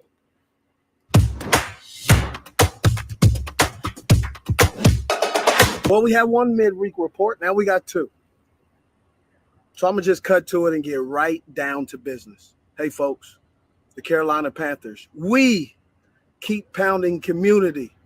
The Carolina Panthers, and also I, preseason color analyst. We have Baker Mayfield. Whatever the compensation is, it doesn't matter. Really what we have to do is we'll see what's going to happen. We hope for the best, and we pray the worst never happens. But ultimately, if you're going with your team, you got to roll with them. And I'm rolling with the Carolina Panthers, so that's what I got to do is go on my team. Go Baker. Go Baker. Oh, I'm really disappointed. Steve came soft. I was expecting that to be a lot more problematic. He's on the payroll now. I know. Hey, have y'all not been watching politicians long enough to know that once you start getting paid by the establishment, you switch up what you got to say real quick, man. That's literally the name of the game. Monkey Steve has always been on the edge of that, though, and stuck with himself and kind of kept his own personality. And just a few weeks ago, he was saying that Baker Mayfield wasn't the guy. I mean, look, he said that diplomatically is that we didn't make this decision. They made that decision, and go Baker now. And again, I think that is it's a realistic position to have. He is now arguably going to be the Panthers starting quarterback. And you are hoping at this point for a revenge story against the Browns, that karmic justice that I was talking about. And maybe Baker Mayfield finding a year, 2, 3 rejuvenation moment and a reclamation of his kind of reputation. I think here is that to go back to what G-Baby said, tell me, prove to me, tell me, because I know he's coming back in the calls, is I just want to go back and say that Baker Mayfield has had success in the NFL. And I made a mistake last year, Cody, a big mistake. I like to, in fantasy football, I play in this keeper league, right? This dynasty keeper league. And the only way to win this league is to get players deep in the draft that aren't good right now, that are going to be good in a couple of years, or like some rookie that they don't have the stats yet where they explode onto the scenes. So I'm always trying to find some diamond in the rough. I was able to do this years ago with Alvin Kamara in like the 13th round, and I had the number 1 running back in the league almost, or the top 3 running back for a 13th round or 11th round pick in this draft for 5 years. So I'm always trying to bet on kind of the high upside guy. I thought I sat there and I never pick a quarterback early in fantasy football. I always wait and arguably wait 1 round too late to where I get kind of just edged out of the real competition. I picked Sam Darnold, dude. Yeah. And I thought that Sam Darnold could have an opportunity to come into a Joe Brady offense, and that they saw something and it was going to be something. And it turned out to be nothing. So here's what I want to come back to, is just saying that, look, is Sam Darnold has been nothing but potential. He's been nothing but a guy who looks good in a football uniform. Matt Corral is potential, but Baker Mayfield has had success in the Pro Football League. So at least this is a little different than the Sam Darnold trade, which was all based on him being in a bad situation. There was no evidence that he was, it was like, so at least I'm not saying that there is a tremendous amount of upside, but I think that the floor is higher on this move than it was with Sam Darnold. We found out the floor was pretty damn low with Sam Darnold. I mean, what does, and listen, this is for anyone, this is for you, Tony, this is for anyone in the chat room. Tell me specifically, what does Baker Mayfield do better than Sam Darnold? He's had a year where he threw. Yeah, but that doesn't tell me nothing. Tony, that doesn't tell me anything. Yes, it does. He did. All. He had a year where he threw a lot of touchdowns and few interceptions. Sam Darnold has never had a year where he didn't throw a lot of interceptions. No, but what does that have? Okay, but I can explain that away. He throws I can explain less that away via the team around them. No, but Tony, I can point to the team around them and point to that and say that played the difference. What I'm saying is, what about Baker Mayfield's ceiling is higher than Sam Darnold? He doesn't have PTSD. Better chance. He doesn't have PTSD. How about this? What does Sam Darnold do that's better than Baker Mayfield? You tell me that. I think he's a better athlete. I think that he probably has a stronger arm. That doesn't matter if he doesn't connect with anybody. It doesn't matter if he throws 40 interceptions a year. Okay, so then is that what you're saying, Tony? That he is a more How about this? accurate? You could say that Sam Darnold's a better athlete than Tom Brady. Yeah, but again, that's not the comparison. We're talking about Baker Mayfield. Is that you have not told me anything that Sam Darnold has done better. Yeah, he's a better Mayfield. runner. He has a bigger body. I think he probably has a better arm. I mean, I'm not. Listen. So what you're essentially you haven't saying, said Tony, anything. You know what you what said. You're saying is that he's you more said accurate. exactly what I said. He looks accurate, better. Say that. He looks better in a football uniform. That's but what you you're still saying. But you still haven't answered me. You're talking He's about had, he had a season where he went to the playoffs. Okay, well, what does that have to do with Baker Mayfield? Well, what does that have to do with Baker Mayfield? He was playing the most important position on a team that had success. Sam Darnold has never done that. He won a Heisman Trophy. Sam Darnold didn't do that. How about this? Is on top of that, he had a season where he threw more touchdowns than interceptions on a 3-to-1 ratio. Sam Darnold has never done that. So you can tell me that people look better in a football uniform, but they don't play better. He plays better. He plays better. How does he play It's not better? just it could be a variety of things. It could be making plays work. It could be bouncing back from bad moments. It could be accuracy. It could be not turning the ball as much over. But hell, Sam Darnold can barely hand the football off without fumbling it. And then once he makes a mistake, it goes worse and worse and worse. So I just am okay. Look, I'm okay with you not being in love with Baker Mayfield. But to say he doesn't do anything better is just astronomically false. It's just astronomically false. It's like this Better whole team around him. what? It's what? literally that simple. I mean, It's tell me literally somebody. that Tell simple. me somebody who has done well with a bad team. Joe Burrow with the bad offensive line, at least. No, better. Best receiving core in the Every league. single thing that you can say about Baker Mayfield, I can explain away about the talent being much better around him. It's and by just the a way, cop-out. if Baker Mayfield had been on the same teams as Sam Darnold has been on, I guarantee you everybody would be thinking the exact same way. I bet you about this is that if Sam Darnold was on those teams, I bet you they wouldn't be as good. Sam Darnold has never had success, dude. He's never had success. He wasn't good in college. He was okay in college. He is a draft nerd's dream. He's a draft nerd's dream. He has the checks the boxes for his size. He checks the boxes for his ability to throw the ball deep. He checks the boxes for being able to throw on the run. But you know what he doesn't check on? The winning part. And Tom Brady doesn't do anything better than anyone. He doesn't have the biggest arm. Oh, yes, he does, dude. No, he does not. What does he do better? What does he do better than anyone? He's better pre-snap, better post-snap, more accurate, a bigger arm. He's more clutch. Then who? You're talking about the greatest football player of all time. You're missing the point entirely, Tony. Tom Brady. What I'm saying is, when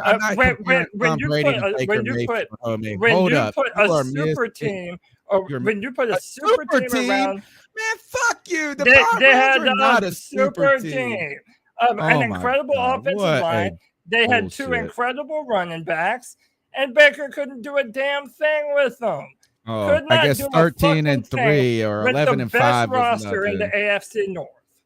The best roster in the AFC North couldn't do a damn thing. You are perfect. What you have is you've got a belief, and you will disregard any evidence that's contradictory to that belief, and you will embrace all evidence that supports that. I'd like to thank Josh from Mass for his super chat, and I saw one other in here. Yeah, I got him right here. Our boy Josh Hoy with the $2 said the trade doesn't bug me. It's the situation. Shout out to Josh, one of our longest C3 fans. And a hero's path with $5 says get ready for the Bojangles Bo Baker biscuit commercials. And hey, I'm on record saying the best part about this trade is that the commercials are gonna be fucking incredible, dude.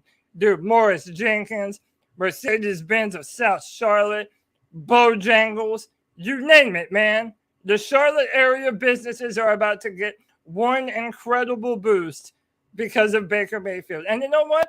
For that, I'm happy because he is a much better actor on camera than Sam Darnold. That's one thing for sure he's better than Sam Darnold at, and that's acting on commercials. All right, let's go with the next call. Hey, man, it's G-Baby, man. I got a lot to fucking say. This is fucked up, man. This front office is a bunch of bitches. They're a bunch of fucking liars. They have no problem lying to our motherfucking faces and turn around and doing something totally different from what they just fucking told us that they were going to do. And, dude, this nuanced fucking Panther fan base, bro, y'all a bunch of bitches, bro. Yeah, that's the same call. Yo, this is White Chocolate Espresso. You know what it is. Kevin.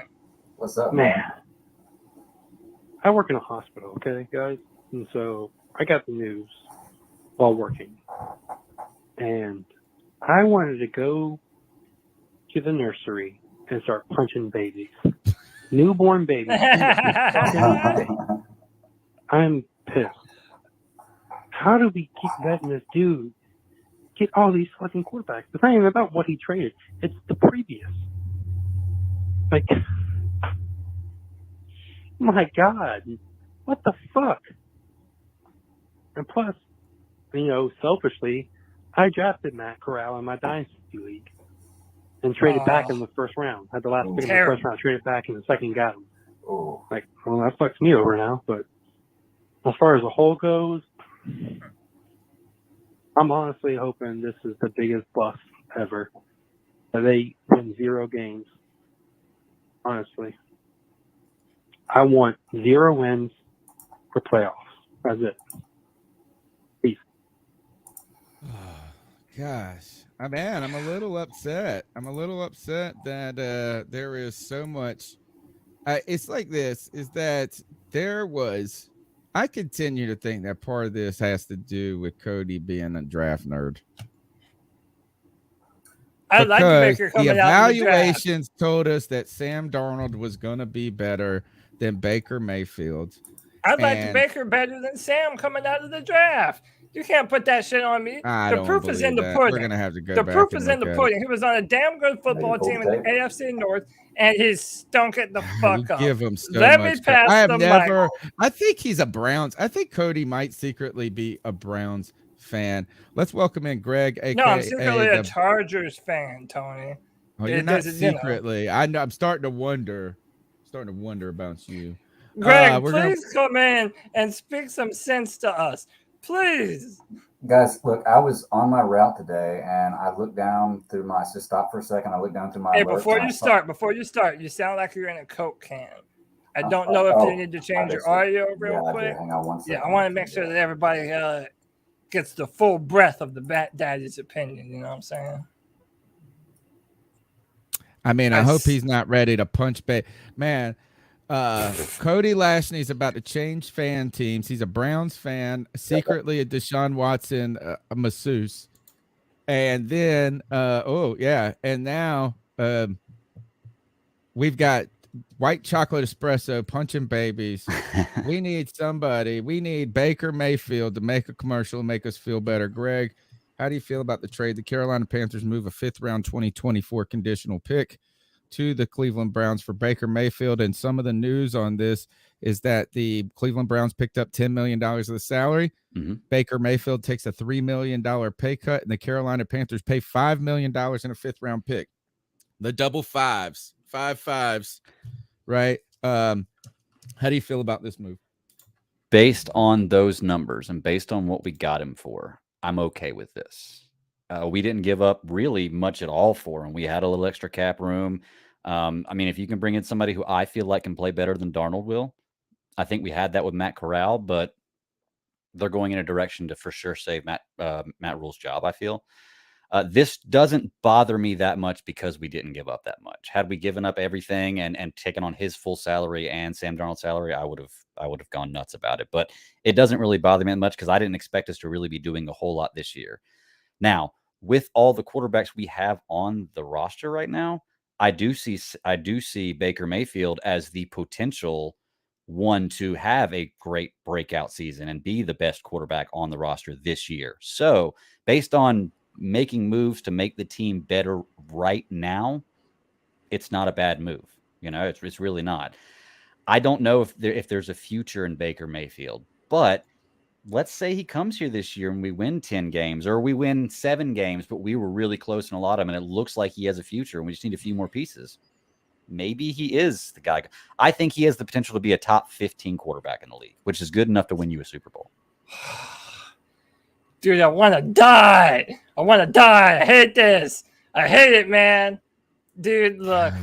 Everybody's so happy, dude. I'm not happy about it. I'm just not heartbroken because we didn't give up a whole lot. I mean, I'm not distraught about it. I love that the chat said that that he's gonna have a better year than Trevor Lawrence. Baker Mayfield gonna put up better wish numbers. we had Trevor What's gonna Lawrence. happen? Justin Herbert is gonna get hurt. Trevor Lawrence is gonna turn out to be a bust. Deshaun Watson is going to be sorry as hell, and then Baker Mayfield going to make the playoffs, and Cody Lashney is going to have his head explode. Nah, Deshaun's going to be squirting. Thor over there in Los Angeles is going to be putting the electric hammer on him. And listen, you all wish that you had Trevor Lawrence as your fucking quarterback right now, dude.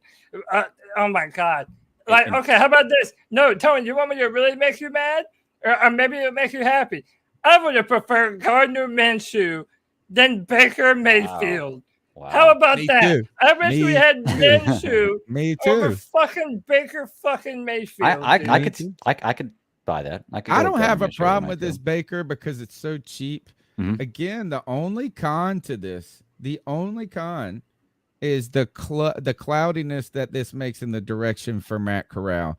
It makes the pathway for Matt Corral being a success in Carolina far more difficult and the odds longer, right? Is that the idea is that if Baker Mayfield comes in and has an 8-9 season, an 8-9 game season, you think, oh man, we can keep working with this. That could be a problem.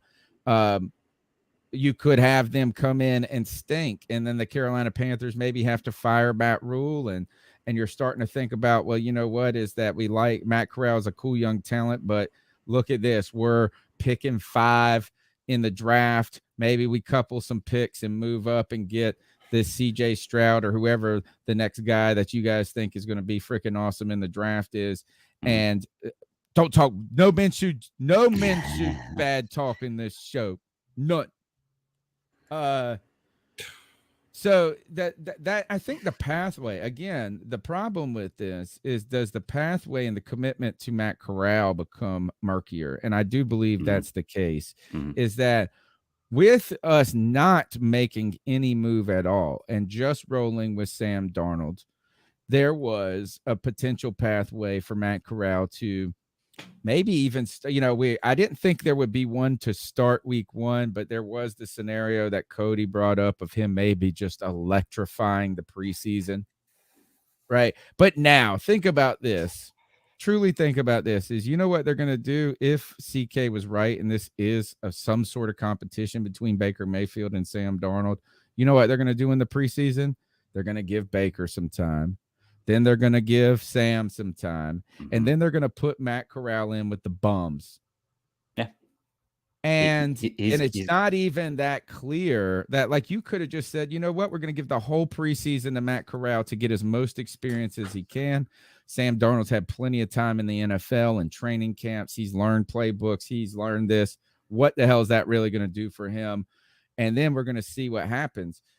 Right now, you're like 2 quarterback injuries away from Matt Corral. 2, right.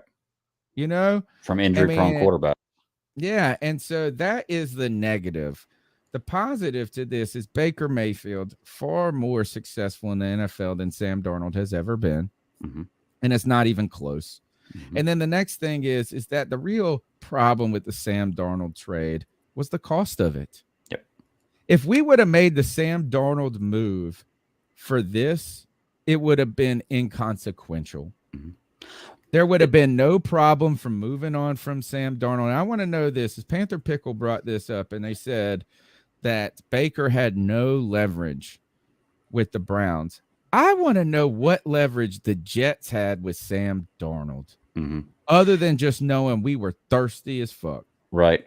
I don't think the trade for Darnold was what screwed us over. I think it was the automatic extension for paying for that 5th-year option right away without saying anything. That's what got us. Yeah, that's what really got us. Yeah. I would have taken Sam last year. I was all for it. I think I even said I stand with Sam after he was 3-0. Like I would have taken it for the price without guaranteeing that 5th year right away, because then we wouldn't be in the spot. You tethered him. Yeah. Yeah. But you realize it benefited us to have Sam Darnold on the roster, because it would have been more likely that we would have started with Sam, the guy that we traded for, rather than the rookie 3rd-round quarterback. Right. So that's that's literally what allowed the Panthers to be able to sit on their hands and say, okay, we're going to wait until y'all agree to pay the portion of his contract that we want you to pay. And I mean, that's literally the best thing that Sam has done for them. You're right. Real quick, shout out to Heroes Path. Baker career completion percentage, 61.6. It's all jumbled together, man. I can barely see that. You got to space it out a little more. He says Sam's best year is Baker's worst year. Yep. And again, like, no one is trying to say that Baker Mayfield doesn't clearly have the better film and stat line. No, you are. Yes. Nope. Do not back out of this. You said no. They are comparable physical they're talents. Not even comparable. And everyone's going to pull the tape with me. He's going to pull the tape. Everyone's going to be agreeing with me when he's throwing 5-6 interceptions in 2 games. Maybe. No. I'm not letting you say that. Look, no, and no. Much better roster. First of all, is no. Much better roster. I don't care. Don't care. First of all, no, not better roster. You keep saying that, but I hate to remind you, Baker Mayfield was picked number 1 overall. So that means they were the worst team the year before to get that. So they might have been able to compile a better roster over time, but it wasn't like that from the beginning. Look at this. He's had over 200 more completions, right? He's had 60. He has a 61.6 completion rate. He has 4,000 more passing yards. He has almost 2 times as many touchdowns. He got 9. So you know what he does better? He throws touchdowns better. And guess what he throws less of? Interceptions. He's only got 4 more interceptions. All right. Look, he's taken only 1 more sack. So this mobility thing, not sure. Much better. He's had, how about this? Let's see. He isn't even that different of a rusher. In fact, to be honest, you could say, I mean, the only thing is that Sam Darnold, and by the way, all of those rushing touchdowns came with the Carolina Panthers last year almost. Not all of them, but I don't want to hear this. That is, it's fine to not like Baker Mayfield, but to say he doesn't do anything better is just absolutely and patently false. The number's slightly more accurate behind a better offensive line. He's got I hate to tell you, he's got a better completion rate than Cam Newton did. So I don't want to. We're not cherry picking. Much better. Now you're shitting on Cam Newton in favor of Baker Mayfield. No. I'm just saying Browns this. are way better. You're saying slightly better, like it's like not a thing. Well, then if it's not a thing, then it's not a thing for Cam Newton to be like him be that different from Cam. It's not like it's 70%. Like maybe it's slightly better, but slightly better. You know what's not slightly better is the touchdowns and the interceptions. That is clearly better. Again, I love how the better team. I love how their top 10 offensive line and Jarvis Landry and Odell Beckham and Rashard Higgins Landry and David Njoku. Literally, none of them matter to this equation. There's no way that could be the real difference between the two of them, huh? I love how you're trying to argue that wide receiver core is better. Like, and you got to put an asterisk, an injured Odell Beckham. And Odell wasn't there when he was a rookie. By the way, like, was Odell there when he was a rookie? Was Odell there on the playoff run? I don't know if he was. To any Browns fans, to any Cleveland Browns fans that are in the chat room right now, is it not true that Odell Beckham Jr. tore his ACL coming back for a pass that was wildly off the mark by Baker Mayfield? I can't wait until Trevor Lawrence gets somebody hurt. Confirming this? Because I'm guaranteeing he's going to be like, oh, no, that guy should have been able to contort his... Like I said, if he hadn't torn his ACL on that play, Cody, you would not even remember that play at all. I'm saying it's happenstance that he tore his ACL on that play. Otherwise, he's torn his ACL 3 times, dude. Yeah. He's torn that. It's not like he's got a pristine injury history. Odell has gotten hurt in everywhere he's been. So I'm just saying this. It's like, let's not Baker has been hurt every single year. So is Sam Darnold. So is Sam Darnold. They're terrible players. And the only real difference is the talent that's been around them, dude. Listen, this is my heel turn, and I'm embracing it, dude. Hey. I'm the fucking Joker of the C3 Panthers podcast, and I love it, dude. And I'm going to keep this same energy until Baker Mayfield proves me wrong. Look, the number is 252-228-5098. Let's go on through with a call. Here, I promise you this.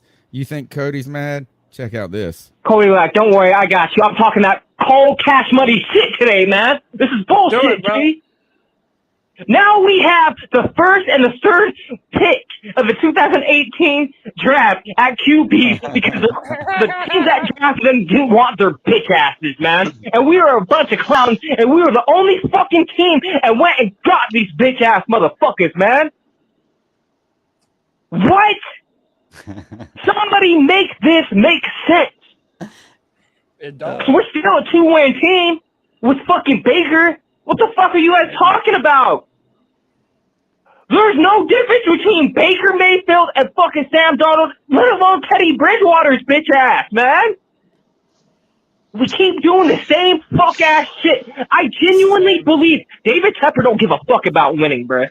He don't give a fuck. As long as them fucking blue fucking hundreds is rolling into them fucking accounts, bro, he don't give a fuck about winning, bro. Because the moves that he's let these bitch ass fucking front office make does not equate to winning, bro. It don't, bro. How the fuck? This is the new age NFL, man. This ain't the old NFL. This is the NFL, not for long, bro. It's always been not for long, bro. And now that we got this fuck ass shit, y'all think we're gonna be a 9? Bro, I'm looking at the Panther comments on Instagram, and this fucking Panther fan base makes me fucking sick to my fucking stomach, bro. Y'all a bunch of bitches, man. I can't believe this fucking front office. Rat roll, bro, I've already sent you 50 messages. Go check your inbox, bitch. Baker, you're flooded with my messages right now. No one wants you in Carolina, ho. Oh man, that's unfortunate. Oh, G Baby just going hard, bro. Like I was listening to him earlier and I was just like, my God. Well, I mean, here's the thing is G Baby it's hard to say he's not a fan of this team as emotional as he gets. Yeah. Oh, for sure. I hate you know, to talk whereas to him about like abortion or something, bro, right? You know, but that's the thing. It's like you're sitting here, we don't always agree with him, and I think Cody and G Baby are on a more common wavelength. For whatever reason, there's like it is a spectrum of people. And so you have the Codys and G Babies, and then you have the Tonys and maybe Greg, and then you have those people like smack dab in the middle. Like, I really don't think this does anything for us. I don't think it hurts us nearly as bad as people are getting upset over.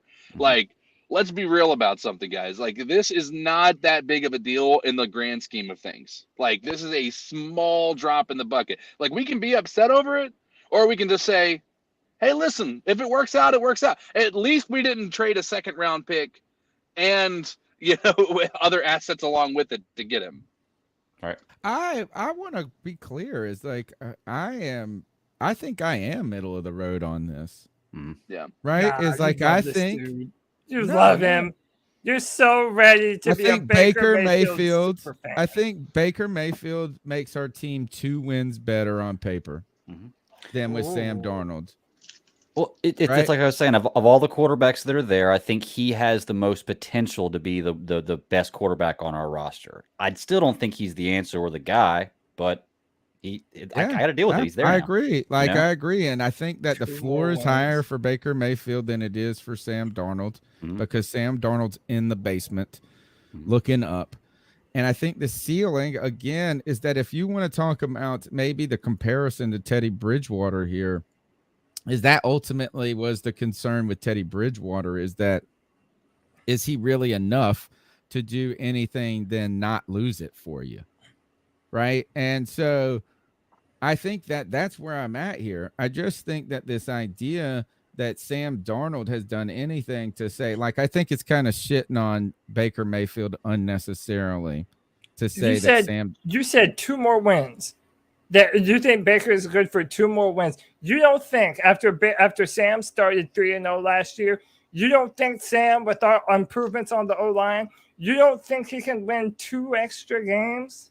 No, I think that whatever Darnold gives us. So if you think that we could win 6, it's like tell me what you think we could win with Sam Darnold this year. I say whatever that number is, add 2 with Baker Mayfield. Same, maybe 5. No, I but think again, this if is, it's only I've 2 already wins, said this. I they're told you what my win comparable. prediction is. My win prediction before this was 6 wins with Sam Darnold. I thought any other thing over that would have been kind of kind of surprising. We're not favored in any games against the opponent. I thought there was a pathway for us to being bad, but I thought that even with Sam Darnold, we would incrementally be better. Right. So I would just say this is like if we were playing Mother May I, and we had Sam Darnold and Baker Mayfield, I would have said, Sam Darnold, take 2 steps forward. And then I would say Baker Mayfield, take 4 steps forward. Good. Well, real quick, CK, I just want to ask them about what Cody just said. Cody, you just said 5 wins is what you think Darnold's worth? Yeah. This year? Now, that's not an improvement from last year, if that's not an improvement from last year, then I don't think we can use the excuse of the offensive line last year as him being bad. If he gets an improved offensive line and he can't win any more games, then we can't use that as an excuse, right? Well, to me, it's like a window. Because it's like between 5 to between. Okay, how about this? And do you remember how much y'all were sucking with Sam off after Darnold that as our Houston game? starter or Baker Mayfield as our starter, it doesn't matter. Either Sam or Baker. I think the Panthers are good for between 5 to 7 wins. Okay. And that's why, and by the way, that's why it pisses me off. It's not because the Panthers are a worse team because of this trade. No, it's that the Panthers continuously accept mediocre performance from the quarterback position. Mm-hmm. I mean, when you look at the playoffs last year and you saw Josh Allen and Patrick Mahomes and Joe Burrow slinging the rock all over the football field, and by the way, they were all in similar draft classes around the same time. There's a reason why Baker Mayfield has never looked like that, because he's not that kind of player, and he doesn't represent that kind of ceiling. So it's the same thing with Teddy Bridgewater, same thing with Sam Darnold. They're not going to depend on a quarterback. They're going to build up the rest of the team, and they're going to hope that their quarterback can do just enough to not fuck it up. What makes you believe that Matt Corral can be that? I think he has much superior arm talent. I think that he is better at going through progressions. Hold on, let me finish. I think he has a better throwing motion. I think he's much faster. I think he's better at why do you think he could be a top field. talent? I didn't ask why he couldn't be better than Baker, but you just you made a list of quarterbacks who have it's like saying this is like you picked just the greatest examples potentially. You talked about one, Joe Burrow, who won a national championship. Let's be clear about that. This ain't somebody that just showed a little bit. The only person on that list, and you cannot, I mean, you might have been saying that, projecting him to be good, but Josh Allen did not show didn't have any success in college. And on top of that, it took him a little while to where people, he looked like he was on meth the first time he went into the playoff game. Do you remember that wild eye where he jumped and he fumbled the ball backwards and stuff? He has had his moments. What I'm saying is this: you just used his second year. Okay, what though has Matt Corral, other than just because you said this, does that mean that these are just laboratory experiments? Why hasn't, if Matt Corral is such a, look at Trevor Lawrence struggled last year. Mm-hmm. Yeah. And he had never lost a game. He hadn't had a losing season since he was 4 years old, dude. So did Peyton Manning. Peyton Manning was terrible. Right. I'm not saying that Trevor Lawrence is going to be bad. Not saying that. But what you are is you're so convinced that Matt Corral is going to be good. And I'm just interested in, why hasn't he had more success in his career up to now? Well, so I was actually just watching a video about it this morning. Matt Corral has an incredible story, and I highly suggest that people dig into it. If you're just talking X's and O's from a football perspective, one, I've better seen him than play. Trevor Lawrence. Dude, let me finish. How about that? One, he played in the SEC against SEC caliber competition for 2 years and had a really good level of success. That matters when you're playing SEC defenses. On top of that, the dude can throw the football 75 yards, and maybe even more than that. The dude has premier arm talent, and he has one of the craziest throwing motions that you'll ever see. It's so tight and compact. Dude, he really is he has a lot of flexibility in his arms and his upper torso. He has good hip rotation. He doesn't drift around the quarterback. He anticipates pressure well. And part of it is I've never seen Matt Corral play NFL football. So at least there's an air of mystery to it. I feel like I have seen the very height of the ceiling for Baker Mayfield. And I'm telling you, it's not as high as everyone's making it out to be. Hope I'm wrong. Don't think I am. We'll see. Can I also say this? I don't know if you guys did. The moment that we had the news break, you see obviously the Carolina Panthers are going to put out a highlight reel of Baker Mayfield. I watched this highlight reel with very little excitement about what Baker Mayfield's going to bring. I don't like Right. it's not very exciting. Like it's not to where it's like bad, but even some of his good plays are bad plays. Like we had very similar with Teddy Bridgewater. I think, and I hate to say this, I think this is another Teddy Bridgewater situation with him. Yep. Okay. Another that middle of is- the road quarterback. Look, Hey, go watch some of those throws and tell me how many of those were in perfect stride and how many of those were underthrown, because he does not have the arm strength to get the ball down the field. I agree. I think Baker is an average quarterback. Yeah. Right. I believe he's an average quarterback. I believe, like, in good circumstances, he could be a middle of the pack quarterback. And I think that's, I don't think it's okay. I don't think it's okay. But my whole point has been that Sam Darnold hasn't shown us that he is anything close to average. He's never even been in it. And then I just think this is that I do like the confidence you have in your evaluation of Matt Corral so much. But at the same time, it's hard to be successful in NFL. Just is. Trevor Lawrence was the most touted, accomplished quarterback prospect since Peyton Manning, maybe Andrew Luck. And they still had moments of difficulty and struggle. Right. So I do believe that, hey, I'm excited that Matt Corral could have a future. And again, that's the con to this trade, is the pathway of Matt Corral getting behind center has now been elongated, or the timeline has been elongated. Right. Much further and away. That's where we got to come to a consensus here, is that I think we can agree Baker is improvement over Sam.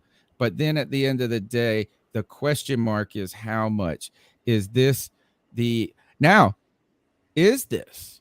I mean, there could be one thing, and that is that Baker Mayfield is being brought in so that we're not as bad as we were last year, that we continue to improve. And the idea is to do what the Chiefs did with Alex Smith, and that is have Matt Corral sit for a year, and then we're going to part ways with Baker Mayfield, and we're going to go with the rookie and have some guts and some moxie the following year.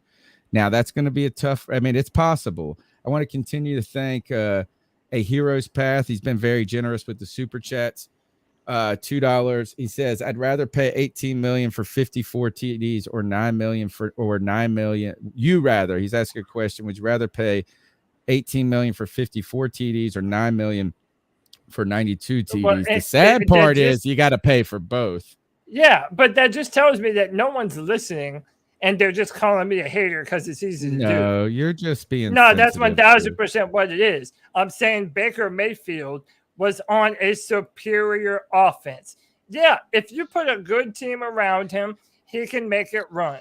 Dude, in my mind, there's no difference between a Baker Mayfield, a Jimmy Garoppolo, a Teddy Bridgewater. And if Sam Darnold had his best possible year this year, I think at his height, that's the most that he would also be capable of. The Panthers are addicted to basic bitch quarterbacks, and they're going to continue to do it until they get punished enough into actually making better decisions. That's what I'm saying. To add another layer to that question about the touchdowns and how much you're paying. It's not just the touchdowns either, and it's not just the salary. It's also Sam Darnold cost way more in draft capital than what it costs for Sam Darnold. Sam Darnold cost so much more money In comparison to and Baker, so yes. much more draft capital. So when you look at it from that perspective, even like there is a value in what you're getting out of Baker Mayfield. The problem is we've already paid the price for Sam Darnold. He's already on the team. So we're just doubling down. I am not nearly as upset as G Baby and Cody, right? I am not excited. Like, I don't really think that this is a needle mover. I don't think that, I think if anything, there's only upside this brings, right? There's, as far as this year. Now, for the future of the Carolina Panthers, where the argument about Matt Corral comes into play, sure, there's an argument that this may set us back in some way, shape, or form if we have Baker come out here and just show out, and he's all of a sudden like a really good quarterback. But I'll tell you what would be even smarter about this. We play Baker Mayfield for the first 5 games. He is just destroying stuff, or he's at least showing that he's a competent quarterback. Well, guess what? That 5th round pick, we traded away, we're going to get at least a second or a third round pick if he starts to come out and show he's that guy who that's was a fair point. 2020. Yeah. Right? Because there's going to be somebody who's going to be in need of a quarterback either because of injury or Seattle's actually better than they thought and they're just one piece away and it's that QB and they're like, you know what? Maybe we're seeing what he's doing over there with the Carolina Panthers. Maybe he's got what maybe he is the guy that we should go after and maybe we can make a midseason trade. But do I think we're that smart? I don't know. But that would be an ideal scenario. So, Greg, hold that thought. One quick thing. I want to read this. I had this up on the screen for a minute. David Newton put out the Panthers Super Bowl odds went from 125 to 1 to 101 to 100 to 1 at Caesars Sportsbook after Baker Mayfield deal was announced. The odds to win the NFC jumped from 60 to 1 to 50 to 1, and odds to win the NFC South went from 12 to 1 to 11 to 1. So it's a marginal jump, and that's what Vegas but it didn't. It didn't sit still. Right. It moved a little bit. Yeah. And it but didn't it's like go down. No one is truly expecting. But would it be ridiculous? It would be ridiculous for it to be anything more than that, Cody. I mean, you know what I'm saying? I think I think that is what we expected the numbers to do. Mm-hmm. Slightly better. That's what you said. 2 wins better. Yeah. Yeah. And two more things, and now I promise I'll We pass. got to get through these calls. Yeah, hold on. Hero's Path, $2 says Cam took us to the Super Bowl with scrub wideouts. Appreciate the $2. And I favorited this. A Browns fan. He said, as a lifelong Browns fan, all Carolina fans have my sympathies. And that's one. I mean, they weren't saying that 2 years ago. A lot of Browns fans have been very upset with Baker Mayfield for a long time. That's all I'm saying. Browns fans have gotten more wins. So upset Yeah, for they've so gotten more long. wins. He's only from Baker been in the Mayfield. league 4 years. 4 years, exactly. They've gotten more wins from Baker Mayfield in the last 4 years, and they've gotten him the last 10 or 15. Yeah. No matter what Baker Mayfield gave you, you should be happy about that. You're in no position, Browns fans, to be upset about a 7-win season. Based on what your last is 2 years success, and it goes to your head. I wanted to ask. So this is crazy now. So we traded for Sam Darnold. We play the Jets week 1. We trade for Baker Mayfield. We play the Browns week 1. Is that weird? That's really weird, right? Hey, at the very minimum, we just paid $5 million to get a win. Maybe. Inside intel. Yeah. We just want to know about your defense. We want to know about all the tendencies. Yeah. All right. Let's go on with the next goal. Man, I'm gonna be honest, man. I look at it this way, dude. Baker did for us what he's gonna do for y'all. He took us to the playoffs. He broke a record. This guy broke a couple records, man. Carolina needs a guy like him, a gunslinger. And pairing him with Christian McCaffrey and Higgins. Heck, y'all got Higgins. I mean, that's our old wide receiver. That was Baker's best friend. I think y'all got the complete package. Browns fan coming in saying we got a good deal here. Let's go back here. You think that's a voice of reason? Here comes G Baby. Hey, Cody Lack, this is G Baby. One more time, Doc. Don't let up on these motherfuckers, G. I promise you, Doc, on everything I love, bro, we will have the last laugh on this shit, bro. I swear to God, let these motherfuckers talk shit. Let them run their mouths, because as soon as the season is done, we will have the last laugh. And you guys heard it here first. In the 2023 NFL Draft, the Carolina Panthers will own that number 1 fucking pick. I promise you. No way. I'm out, man. This is fucked up. Cody Lack, get it. I got it. Hey, man, I said, Maybe. I don't know if we'll be number 1 pick bad, but hey, I'm telling you, this is not the upgrade that everybody thinks it is. Maybe I'm just a hater. And by the way, the same guy said, "Hey, buddy, we were saying that 2 years ago." Yeah. He said the team, and this is literally verbatim what I have been saying. He said the team took the Browns to the playoffs, not Baker. And by the way, if the Panthers make the playoffs, it'll also be the same thing. The team went to the playoffs. Point of order. The Browns have sucked for the last 10 plus years easily. They've had number 1 draft picks, top 2 and 3 draft picks for the last 10 years. They've had great teams with that mindset of having great young players for the last few years, and no other quarterback's taken them until Baker Mayfield did it. Just saying, he's the best quarterback y'all have had, the Browns have had, in my lifetime that I can think of, but I haven't been a Browns fan. I'm not. Once again, I'm not cheering for Baker Mayfield to be the quarterback. I'm not like. I just hate the unbiased hate on the guy who's clearly a slight upgrade from what we had that we got for dirt cheap. I mean, it's kind You of know? like an Alex Smith story to Yeah. me. Is that this is like, how about this? How many quarterbacks in the league are significantly better than him? You know, are the Giants quarterback better? Would you say Carson Wentz is better? Would you say, I said Daniel Jones, Kirk Cousins, Drew Lock?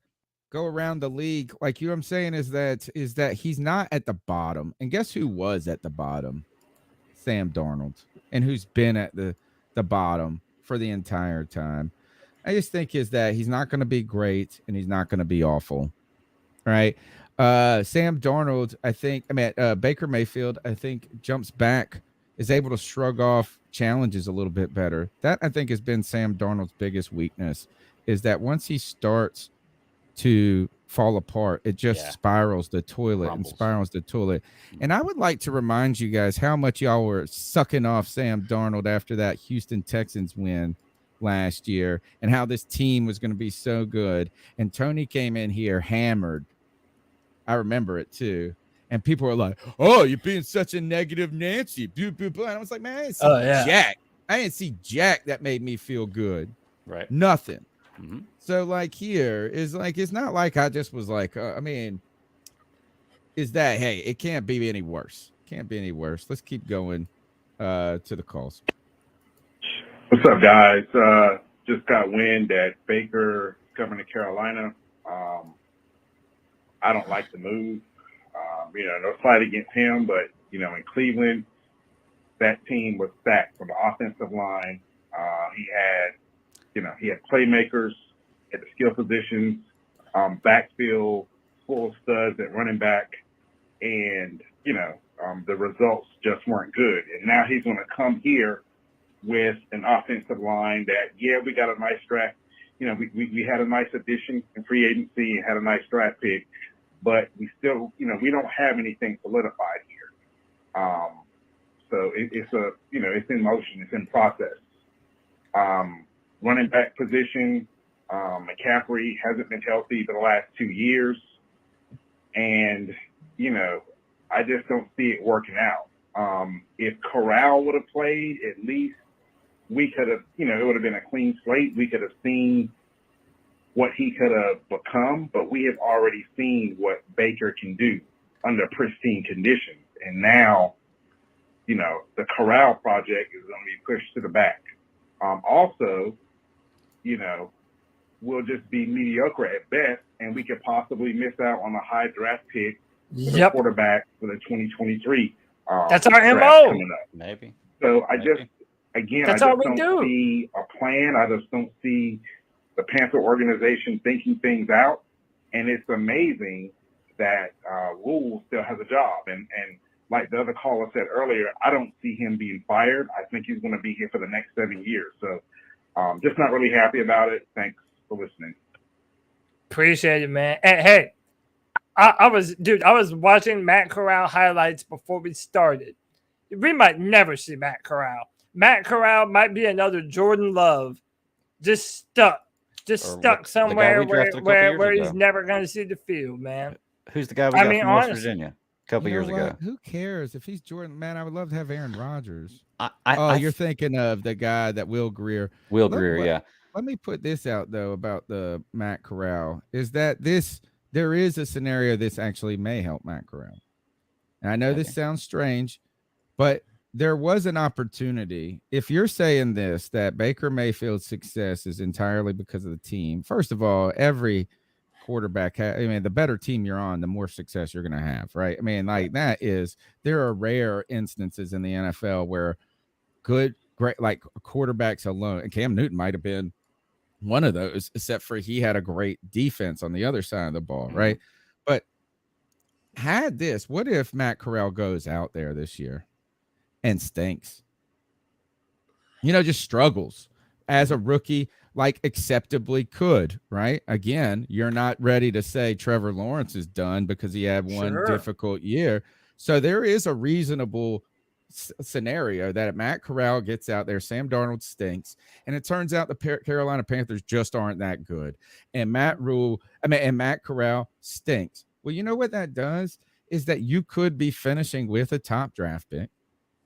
You could be finishing with a new coach, right? And Matt Corral could be a byword too then. So it almost is like this is what may be a good scenario is that the Carolina Panthers get incrementally better, but not enough to where you want to stick with Baker Mayfield. And Matt Corral shows you enough in the preseason and in the study room and the maturity that you pull the Patrick Mahomes move the following year. It's possible. Let me read the dono to Menekpera, the great.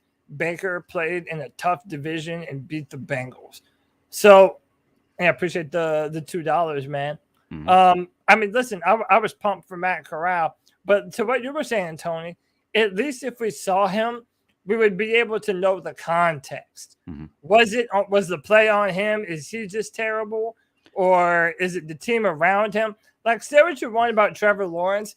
If you go and look up that guy's rookie highlights, you can clearly see what you want at the quarterback position. He does make some incredible plays. Mm-hmm. At least you know after seeing him, no matter how bad his rookie season might be, at least you have an idea of what type of talent you're going to be working with for the foreseeable future. Yeah. Now, Matt Corral is not going to get that. And I'm telling you, how many scenarios do you see playing out where the Panthers don't sign Baker after this year? Right. Like, that's what I'm saying. Let's say the Panthers. Okay. If the Panthers win one more game than they did last year, are they letting Baker Mayfield and Sam Darnold walk out the door? Yes. Or are they going to continue to build around Baker Mayfield? I think it depends on where they're at in the draft position and like what they're looking at, like what you can get out of Baker Mayfield, Sam Darnold, like what you could do if they're in a position to move up for maybe another quarterback, maybe a top quarterback. Then yeah, I think they don't let them. Well, I guess they'd have to let them walk, wouldn't they? I got they have no problem letting these fools walk, man. And I say but this: do the Panthers?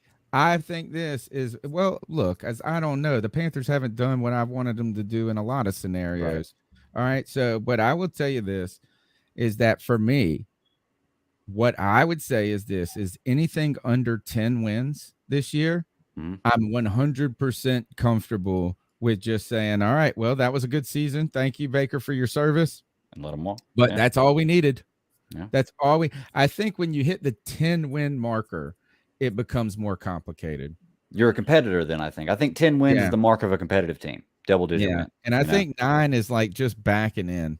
Mm-hmm. It's just backing in. I'm sorry. I just don't, is that now, I mean, also the way you win could be some issues too. Just like if you had Corral in the way you lost, you could go 2-15 and you could see a lot of things out of Matt Corral that can make you feel good.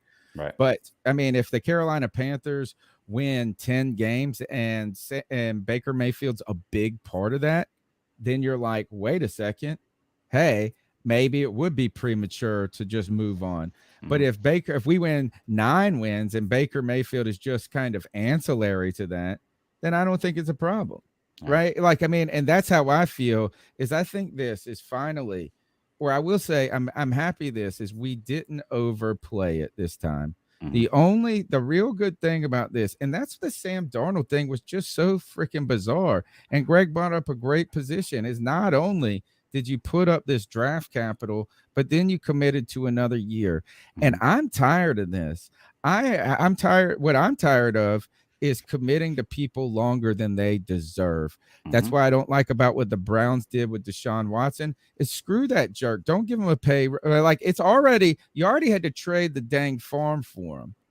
You already had to trade the farm, but like now you're going to give him a pay raise. You had to trade the farm for Sam Darnold. And this is what I got mad about with the Teddy Bridgewater thing is what had Teddy Bridgewater done other than sit in the same room with Sean Payton and Joe Brady, right? To deserve more than 1 year. I think these guys are fine. If you want to tell me they're a veteran quarterback that could potentially be the bridge and you think they could be a reclamation project, I'm from the show me state. Show me first, then I'll pay you. Right? So at least that's the good news is that we didn't sink too much. Right. So you can be upset very much, Cody, about the prospect of Baker Mayfield, but at least you're not upset about the cost of them. I think that listening to this and listening to the Panthers fan base, this is very fresh. I think what Cody, you two are the most upset about, and I can understand this with the Baker Mayfield thing, is because we drafted Corral. Like, if we hadn't drafted a quarterback in the draft and this would have happened, I don't think you would have been nearly as upset about the situation. And I get that because, like what we're talking about, it limits Corral and it kind of makes it almost like a waste of pick. But I think that is the source point that most people are most upset about. Was the fact that we drafted Corral and we did this. It was one or the other. All right, let's go on to the next call. Yo, what's good, C3? It's JD, the before. Yo, I just woke up a little while ago to this news. And I'm trying to refrain from passing judgment. Because I've already spoken my piece on how I felt about Baker. I truly do feel like he and Sam are one and the same, and that Baker just happened to be in a better situation. All that being said, the deal itself is not terrible, but like a conditional fifth round 2 years from now, and we're only paying the dude like around $5 million. That's actually like I like how they finesse the Browns for that, but only time will tell if it works out. That being said, the same reason I said I didn't want Baker has little to do, because if we want to say our team is much improved, then our team is improved. So Baker, if he's the starter, he's walking into a good situation like what he had with the Browns, and we all saw what he did with the Browns. I ain't gonna go there. My point with Baker was the same issue I had with Teddy, their attitudes. Why Big Jordan has a video up on his channel detailing Baker's leadership. That ain't the type of QB you want. That ain't the type of player, period. That ain't the type of player you want in any locker room. Like, so when y'all get a chance to, or if Cody plays the video, y'all go check out that video. That dude ain't no leader. He toxic as hell. But hey, if we get wins, who cares, right? Winning cures all. So it's truly the wait and see type. What's this video?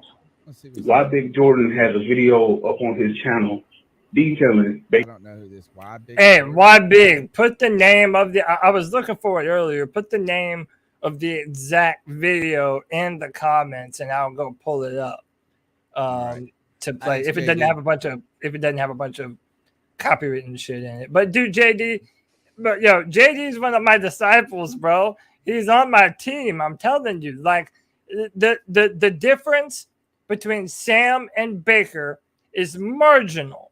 And Baker might be a little bit better, whatever. But the difference between the two is marginal. And the only reason people think different is because Baker was on a far superior football team. I mean, that's what I've said since day one. But you're saying that he can play. Consistent. You're right. And I get what you're saying. You're saying he can play well behind a good team. My question is, do you think with Carolina's revamped offensive line, DJ Moore, Robbie Anderson, Christian McCaffrey, that he can play well? That's all I really want to know is, like, I hear people saying he had a great team and that's why he played so well. Well, do we think Carolina has that? Because we have a much improved offensive line. I would argue our wide receiver core is just as good as theirs. Running back, they may have had a dual great running back, but I think Christian McCaffrey, when healthy, is the best running back in the NFL. So, like, if we say he's good behind a good team, is Carolina a good enough team for him to be that good? Because if so, he's upset. Then what's wrong with him? Yeah, that's why they're worried. All right, go ahead. Read the donuts. Yep. So let me make sure Cody that we're all up here. I mean, hey man, I just tell it like it is, and people get upset at me. Men. I love you. Compare. Men. No, it's men compare. Men compare. They're great. Thank you so much. As Baker played in a tough division and beat the Bengals. This is true. Okay. Indiam 01, keep pounding, guys. And Minka Paris says, if you think Matt Corral is the answer, you smoking crack. Oh, shit. Don't know. Hey, man, come hit some of this pipe I got. You know, that crack pipe, bro. If your team sucks, so will your quarterback. And, yeah, that's generally true. And, by the way, that's what I've been saying for Sam Darnold. Sam Darnold has never played on a good offensive line. There are some guys that can make that work, Joe Burrow being one of them. Sam Darnold is clearly not Joe Burrow. But you saw early in the year, when you build a team around him, he can make some things happen. We started 3-0, and our defense was purring. So, with that being said, that is exactly who I think Baker Mayfield is. Yeah, if you put some pieces around him, fine. He's never going to elevate your football team. And we basically traded for an identical talent in Baker Mayfield. So, hey, man, if that I makes want to me know the villain, I'll be the villain. So I feel like this. All right, so Brink and M. Yes, who are the 4 Heisman Trophy winners that have been on the Panthers? Well, number one is now Baker Mayfield is one, right? Tim Biakabatuka is one, and Cam Newton is one. Who is the 4th? Christian McCaffrey didn't win the Heisman, did he? No. I'm trying to think. It wouldn't have been Kerry Collins. I was going to ask if Kerry Collins did. I wasn't Cam sure. Newton, Maybe Baker Steve Mayfield. Berline or somebody back in the day, like somebody. Did Chris Winkie win? Because I know he was really good in college. That's what I bet you it is. I bet you it's Chris Winkie. Yeah, because I think he may have. Yep. So Chris Winkie, Tim Biakabatuka, Cam Newton, and now Baker Mayfield. All right, let's go on with the next call. Yeah, my name's Andy. I'm actually calling from Cleveland, Ohio. What's up, Andy? Just a brief message. I want to tell you guys for our Carolina Panthers, you know, you guys are actually getting a good quarterback. You know, I just don't think everybody hates him in Cleveland. The quarterback was just a good. I don't think Baker was a good fit just for Cleveland or Kevin Stefanski's offense. You know, the way he wanted to run it. So you guys are definitely getting a player that's going to bring passion. He's going to give it all. And if you really look at the stats, you know, he had a good first year. I mean, he broke the record with I think 33 or 34 touchdown passes as a rookie. You know, and we all know that what's that quarterback? Not the Rams, but the Chargers, Herbert. You know, he broke it a couple of years later.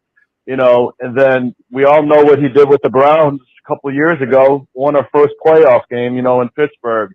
Got hurt last year. I'm going to tell you, if he comes back healthy, you guys are going to have a good season, you know, at least something, you know, talk about at least. So, you know, I'm actually pulling for Baker. I'm not a Carolina fan, but, you know, hopefully he's going to help you guys out. That's it. I don't know if I'm supposed to leave, stay on the message. If not, you call me back. So you got caller ID. All right, man. I love it, dude. Thank you. We needed that. First, we needed a little insight from somebody who's watched him closely. You know, we're watching people from afar. You do bring that back is 33 touchdowns. I tell you that he did that. That's something he did that Sam Darnold didn't do his rookie year. On top of that, let's see. Oh, I saw somebody say he's definitely. Why Big Jordan? He's definitely doesn't fit Big McAdoo's offense. Well, I actually disagree with that. I don't know what. I mean, the only thing that is that you have to believe then that he doesn't read defenses well, right? Because Ben McAdoo's office, folks, is like we really don't know. And this is the other thing is like I'm the Cody and I disagree. Maybe this is what's made this co-host relationship pretty good on this podcast is we don't agree on everything. Is that Cody is bought in, and maybe I hope I'm not putting words in your mouth. That Matt Rule wants to be a power running team, that they want to run the ball and blah, blah, blah. I think Matt Rule just says whatever he wants that week that makes people feel better, right? And I can give you a long list of crap that he's done from the very first week immediately after we gave 33 touches in week 1 to Christian McCaffrey against the Jets. He comes out and he's like, yeah, we got to really mix it up more. And we got to make sure we produce. Why? Because the whole noise was about overusing Christian McCaffrey. Then after that Giants game, It was the Giants game where the offense just couldn't do anything. And we had one of the worst performances offensively in the history of the Carolina Panthers. Didn't even get 170 yards of total offense that day. He comes out and he goes, we got to run the ball 30th. And he gives the old Parcell quote, right? I think he just says that shit. I don't think he really means any of it. And if he did really mean that he wants to be a power running team, Ben McAdoo is not the guy to bring in here. Ben McAdoo, even in his opening press conference, says, he said to, you guys know I like to pass the ball. He said, but I know that the running game has to be part of it.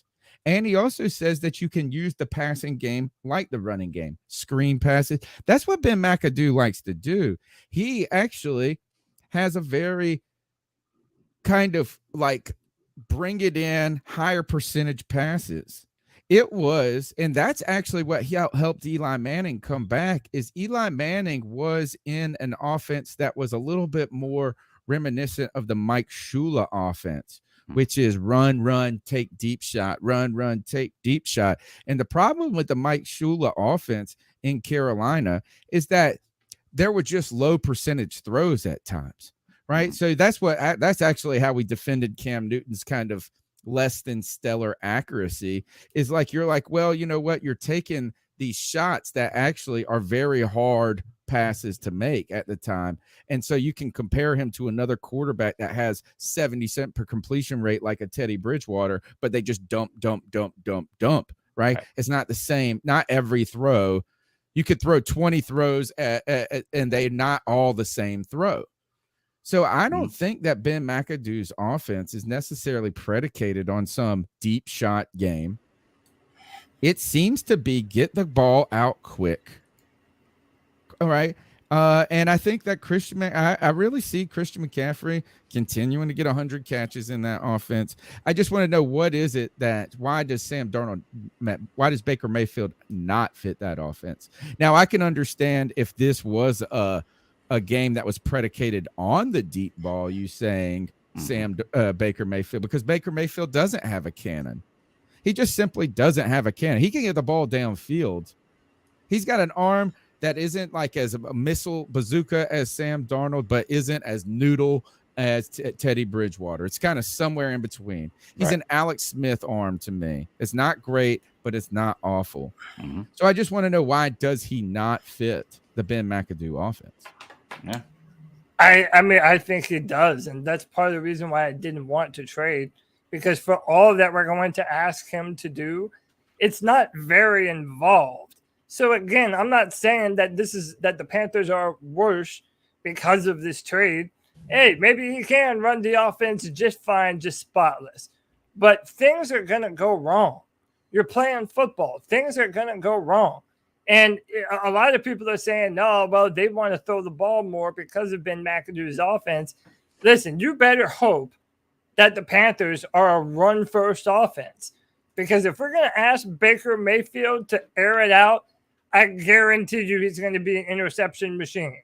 The Browns fans say that a Baker Mayfield special is 2 touchdowns, 2 interceptions, a little over 200 yards and a win.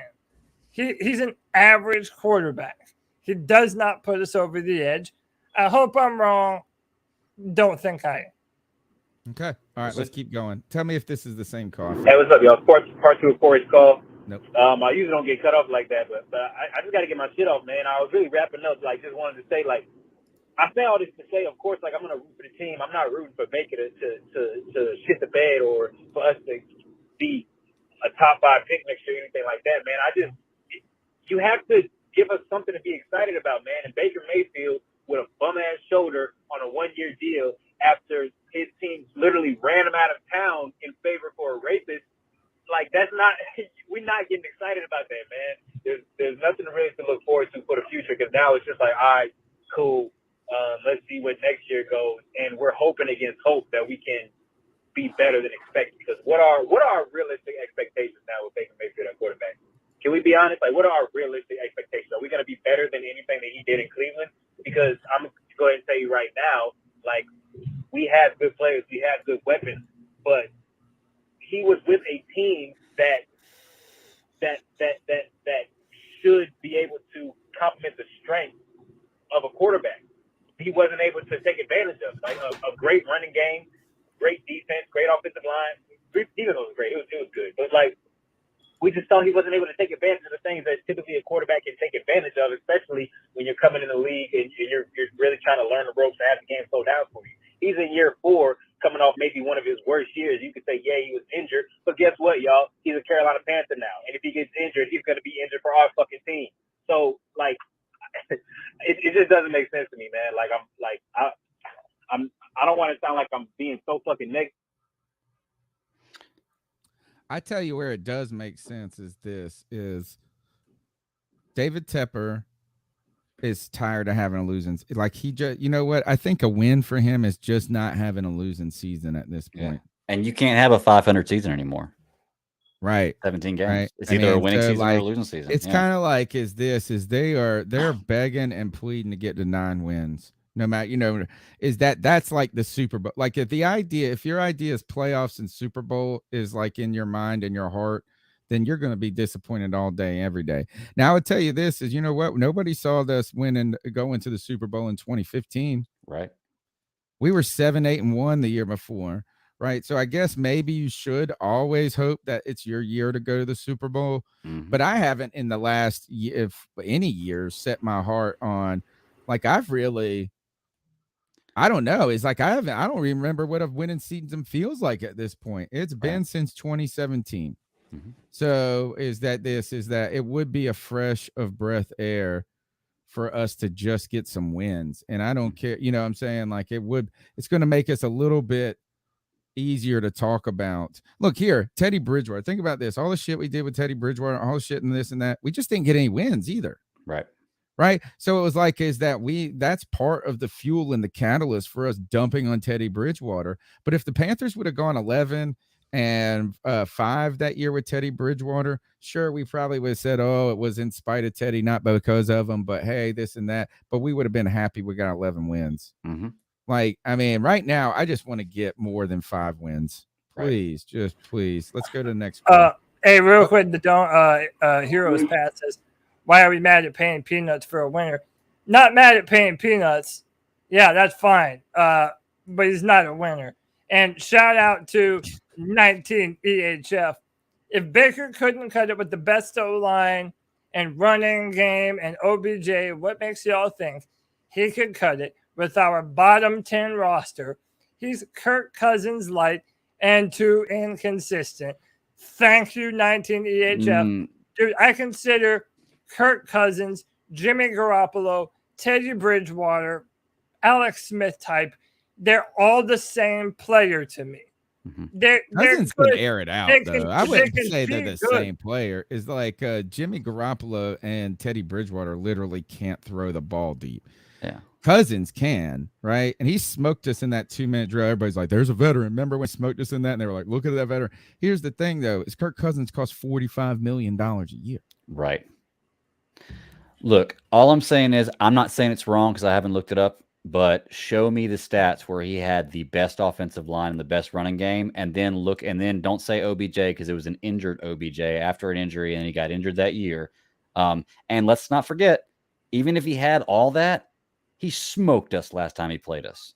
Embarrassing. I think it was probably the worst loss we've had since the minus the Giants stomping us. They had a top 8. They had a top 8 offensive line according to Pro Football Focus last year. Nick Chubb is a beast, bro, and they got Kareem Hunt after he beat up that person, so they kind of stumbled into that. Right now, they have not had any problems taking on people that have had any issues. Nick Chubb, though, you know what? People slept on Nick Chubb. I'm a Georgia fan. My wife's family's like, that dude was, remember, not No Sean Marino, who I loved him. He was a former Georgia player. Remember they took the other guy, the Pats took the other running back ahead of Nick Chubb. Dummies. There was a 2-headed monster in Georgia that year with Nick Chubb and one other guy, and they took the kind of pass catching one, and Nick Chubb turned out to be a monster. But yeah, they do have a good running game, right? I mean, I don't disagree with that. Yeah, yeah, it was good. So I just don't know if it was number 1, but yeah. I didn't look it up either, so I can't say it's wrong. Yeah. Right. They have had they got 2 good backs right now there. So here, look, but the Carolina Panthers have a good back. I just don't like it. I just don't like the arguments like, oh, well, Baker was on a good team. Well, like, first of all, they're the Browns, so let's be careful with how good It doesn't they mean are. anything. Just because you say they're the Browns, that means less than nothing. Dude, they've been to one play. It's Okay, arguable. it Like takes I a said, team. like I It said, takes do a you team. not believe Carolina with what the people I put out there, Christian McCaffrey, healthy Christian McCaffrey, the offensive line we have, and the wide receiver core we have? Do you not think that's a good team to be behind for any quarterback? Like I feel like it is. Yeah, I feel like if we stay No, I healthy, do. we have a decent team for a quarterback like Baker Mayfield. Like I said, I'm not advocating, I'm not cheering for this guy, but he's here. I feel like we have an adequate team for him to play well enough for us to be a decent team. Yeah, Sony Michelle is the name. People, the thanks chat. The chat is undefeated as always. Let's go with Hey, next real one. quick before we go on, before we go on, another $2 from Heroes Path said Watson and Hopkins, and still had less wins than Baker. Let me ask you all this: did you think that if the Buffalo Bills didn't have Josh Allen last year, that team is a Super Bowl contender? I don't think anybody's trying to argue that point. Right. So meaning if you have a really good roster and some really good pieces, which most Panther fans think that we do, and then you add an elite quarterback under center, it takes you to the next level. We weren't getting an elite quarterback, Cody. We're just not getting one of them. Like Even that's the Matt not in the Corral. cards. That's And to say why Matt that's Corral why is I a hit the elite trade. one is bullshit. But the thing is, you don't have to. If you have a talented roster, yes, an elite quarterback puts you on the next level. But you don't have to have an elite quarterback with a talented roster to be a successful team to win.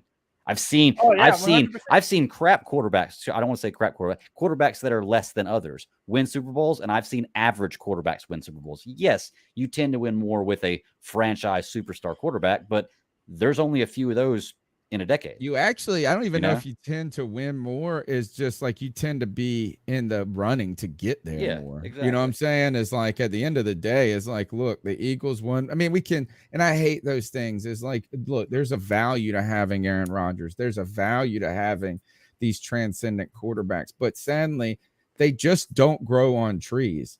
And really, Cam Newton was the closest thing we've had to that.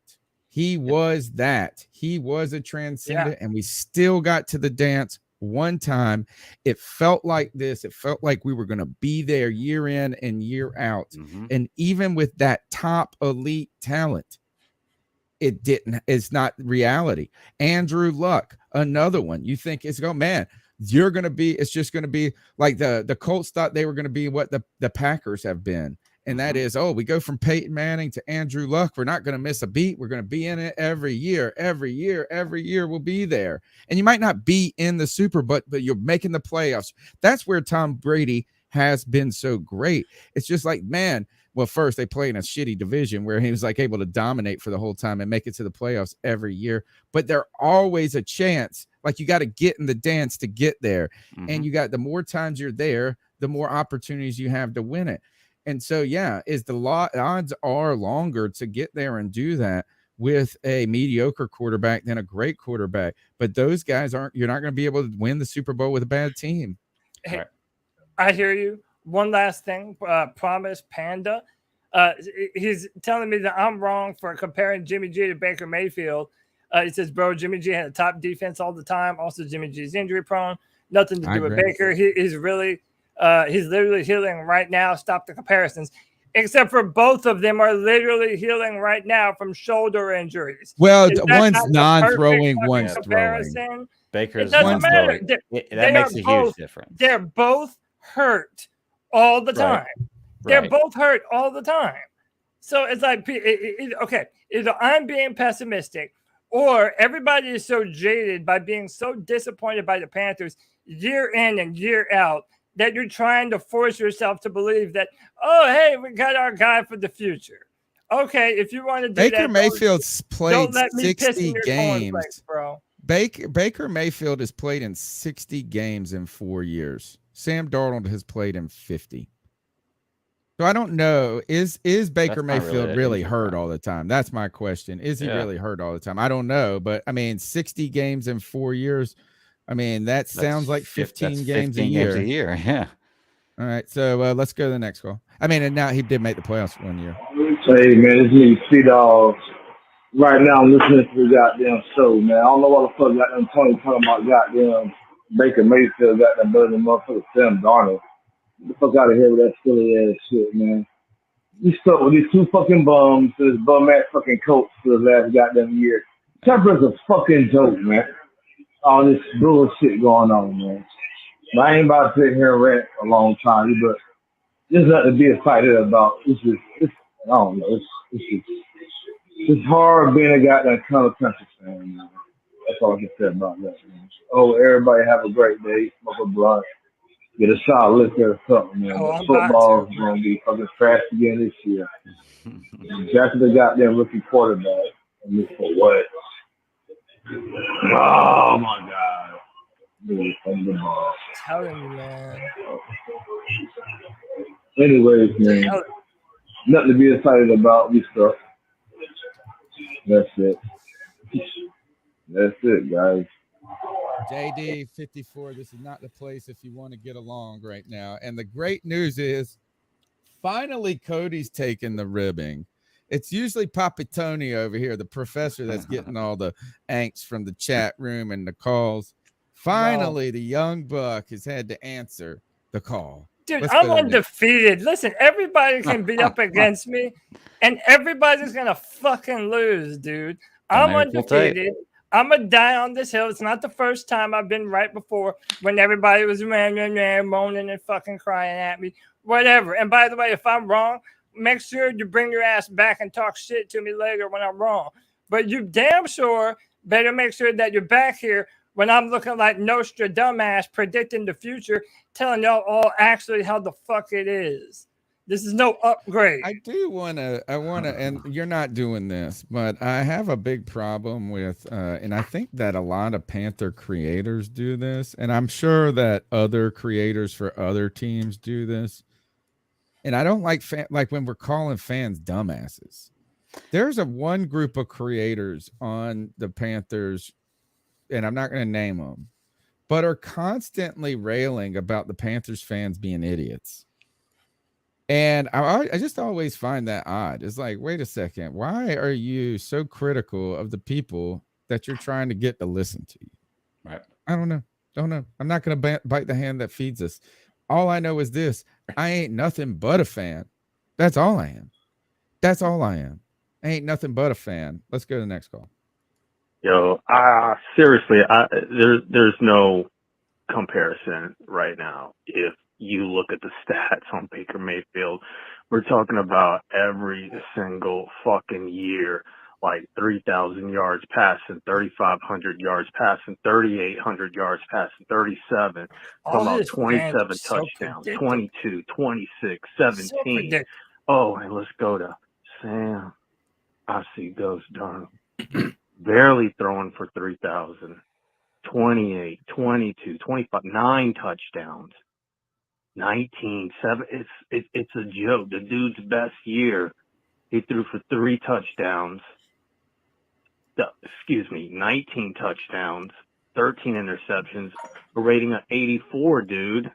Sam Darnold's best year is is not even better than Baker Mayfield's worst year, bro. So what the fuck are we talking about? Like, come on, man. Come on. Come on, man. That's all I got to say. Literally everything that he just said, I can put on the entire Browns team. Like I've made my point clear that the difference is the talent around them. Yes, Baker Mayfield has far better stats. They're not even comparable. You cannot compare Sam Darnold to Baker Mayfield and just look at the stats. Why Josh Allen get so much better when they added Stephon Diggs? Well, remember, they went to the playoffs even the year before they got Stephon. Yeah, and he Diggs. looked like an idiot, dude. He looked like go back and watch that fourth quarter. He looked like, he woke, his eyes were, it looked like he went and hit the meth pipe. He threw the ball backwards one time, dude. He also had them in the game until the very end. He was out of sorts. He had them in the game until the very end. And he was making big time plays. Why did Josh Allen improve so much with Stephon Diggs? Well, he had a number 1 wide receiver, and that was another thing. So Everybody talks about just having how good bad players he around was. you helps. I guess having good players around even helps people that you love. Next call. Yeah, it helps the good Yo, and the bad. Cody, D-Baby, It let helps me them. ask you a question. Where did Sam Darnold get any of his teams, the Jets or the Panthers in the playoffs? How many wins did he net y'all? Y'all want to keep complaining about little shit like that? Go ahead. Y'all got a steal from Baker Mayfield. Y'all got a steal. He was cheap. $5 million for a 5th-round contingency pick? This guy did it all, and as a Browns fan, we lost one of our best fucking quarterbacks we've ever had. Fuck Deshaun Watson. No one wanted him. We wanted Baker. And You y'all think are upset that's true? because you think Sam Come Darnold's on. better? Well, fuck, fine. If you want to say Sam Darnold's better, go get Mark Sanchez. Let him butt fumble on your ass. God, listen to the delusion. I mean, Crazy. it sounds like a fan with just an opinion. Yeah. Let him butt fumble on you. That is a Cleveland Browns fan. Which just shows you that not everybody in Cleveland hated him. I think we've had 2 Cleveland Brown fans call into a Panthers show to tell us about how they like Baker Mayfield. I mean, Literally the only reason why anyone doesn't want Deshaun is because of his pervy bullshit that he's got going on. That's Literally, reasonable. if there But was it's a not, reason. if there was none of that, there wouldn't be a single Ifs Brown and fan buts. What happy do you that say? he's leaving. What do No, you but say? you're missing my ifs and point. buts were candies and The entire reason why Brown fans don't want Deshaun Watson is because he's a fucking perv. But it Well- has nothing to do with the amount of talent that he has. Deshaun Watson is a many times better quarterback than Baker Mayfield. I don't think anybody's arguing that. I don't think anybody's arguing that. All I'm saying is we made the argument that everybody hated Baker Mayfield in Cleveland, but we've had 2 Cleveland people call in and talk about how they like, even if you're getting Deshaun Watson this year, you can still say you liked Baker Mayfield. He has brought them more success in the last few years than any quarterback has. And think about how I want you to just put yourself in their position too. Is that think of how irritated and frustrated you are. You just said at the beginning of the podcast that it's 4 years and you haven't had a winning season. Imagine going like 2 generations and not having a winning season. Right. You know what I'm saying? Like at least the Panther fan base has had a taste of success twice in 2 decades, right? We've had 2 Super Bowl appearances. This is why I argue that we are far more successful franchise than the Atlanta Falcons, is that it took them, they've had over, I think they've been a team for 60 years now or over 40 years, and they don't have a Super Bowl. So you can always, people will come back and they'll go, how many rings you got, Panther fans? I would say arguably for our young history as a team, we've been very competitive. We won the division a lot. We've had 2 Super Bowl runs. And in both of those Super Bowls, it was like in our grasp.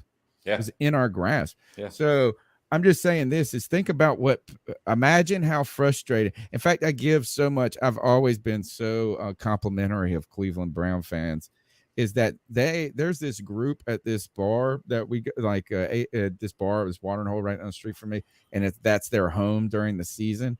And these cats come out and bring decorations, this and that. And I'm just thinking, man, imagine the commitment and the fortitude it takes to have it. You should have seen how hyped they were when they did get to the playoffs, bro. You could have thought it was wild. So, I mean, I just think this is like the idea. That's why I say the Browns are like, you keep telling me they're so great and stacked, but they really haven't. I want to see this. Is what happens if Deshaun Watson doesn't have success there? Yeah. What are we going to say? Maybe he jizzed out all of his life force energy and he's just not playing good football. I know. What are we going to say? Oh, it's not me. But there's a possibility. We'll see. I mean, until it happens, it doesn't happen. CK, welcome back. 220 strong. We're almost 3 hours into this sucker. The calls have been raging, man. And the conversation has been intense. And one of the things is that Cody Lashney and Tony Dunn have been going head to head. Debate My Take this year is going to be lit. Unless Cody quits. Cody Yeah. might quit after today. Tony, You got him reeling. Oh, Tony, I'm literally undefeated. Okay. I've literally never lost He's like one time. delusional I don't here. know All right. what you're talking. And by the way, I think this year, I think I want to get. Obviously, I'm going to continue to kick Tony's ass because that's what I do on Debate My Take. But I also want to get some more action on the Debate My Takes. So maybe we'll bring in some other people from time to time. Maybe me and Antonio will tag team on the same team. Can you bring in somebody to score like they do in Around the Horn? Oh yeah, I'll totally do that. Brett, so Yeah. I even want to start like if we're gonna do them live, like put a poll up. People can vote on the winner. We can make it like some official shit. We can have everybody on here doing it, man. Dude, I'm telling you. Hey, I'm not afraid, man. I stick behind everything I say. I don't say it unless I believe it. And a final point of clarification. I don't want Baker because I wanted Sam Darnold to be the starter. That's not the case. I wanted Sam Darnold because it was a much quicker path to Matt Corral, the young, talented, up-and-coming rookie that everyone should have a bunch of reasons to be excited about. Sadly, not anymore. Hero's path. Thank you for the $2. He said, our guard, Gostin Corbett, makes more than Baker. WTF. And another $2 from Hero's Path. He said, the steal is real. Scott Fitterer is for real. I give him all the credit for only making it $4.8 million and really making sure he pushed them down and didn't acquiesce to them. I think they learned from the Darnold mistake. I'm hoping that's what the case is. I think they learned like a lot of that, right? So, and you're right. The Panthers did try at Hero's Path again. Thank you for the generosity. You've been overly generous today. We tried for Watson, but he's addicted to the massages, and that's the truth. You know what else is addicting? These people in the chat room that love the voice that makes them moist. Hit them up, CK. Ladies and gentlemen, there might be a slight delay in my voice to the video, but I did it because I wanted to do this. Ladies and gentlemen, you've joined in on one of the most incredible Panthers podcasts to exist on the face of the planet. But there's one thing you haven't done. In the midst of all this talk about Baker Mayfield, about whether the Carolina Panthers can do anything with what they've got now at the quarterback position, you've joined in and you haven't hit that like button yet. You haven't hit that join or subscribe button that help us get to that number 4,000 subscribers prior to the season. If you haven't done so, if you haven't hit that like button, I have one thing to say to all you legends. Subscriber shame. Subscriber shame. 216 people still watching. 201 thumbs up. Hey, all we need is 15 more. And shit, we're batting 1,000, man. That's more than Baker Mayfield could ever ask for. Hit that thumbs up. Hit And definitely that more like. than Cody can ask for. And listen, man, we're going to be doing this all season. If you think I'm going to give up on my bullshit at any point in time, unless Baker Mayfield is throwing for like 7 touchdowns a game, no, I'm going to be on one. So if you think I'm so wrong, well, bring your ass back here every Tuesday and every Friday and tell me how wrong I am. Love it. Love it. Bring that passion. Channel the G Baby passion for the C3 Panthers podcast. Call me C Baby. Yo, Cody, G Baby. What's up, C3? Noah here again. And, I was just thinking something. Our first game is against the Cleveland Browns, right? We got Baker. Cam Newton is still out there looking for a team, right? Yeah. What if, Cleveland gets Cam Newton? It sounds weird. Gets Cam Newton. With a 1-year deal, $2 million. Oh, that would be nuts. $1 deal. That'd be absolutely crazy. Let me know your thoughts about that and keep pounding. Greg is like the closest of the conspiracy theorists when it comes to the NFL. Out of all the people on the podcast, he believes that it's like more like the WWE than it is like a real sport. No, I'm exaggerating his claim some, but he does believe that it's that force is real. The narrative is real. It is somewhat coincidental that last year, like, here's the thing: is there a more valuable moment for the Carolina Panthers? And I said this last year with the Sam Darnold, right? Is like, if we would have played the Jets in week 11, we're soured on Sam Darnold by that point. We don't give a shit. Right. Yeah. No one cares. But in week 1, it has against the rookie quarterback of Zach, what was his name? Zach Wilson. Zach Wilson. Yeah. And Sam Darnold revenge. It has its most juice. You get the most juice for the squeeze out of that one.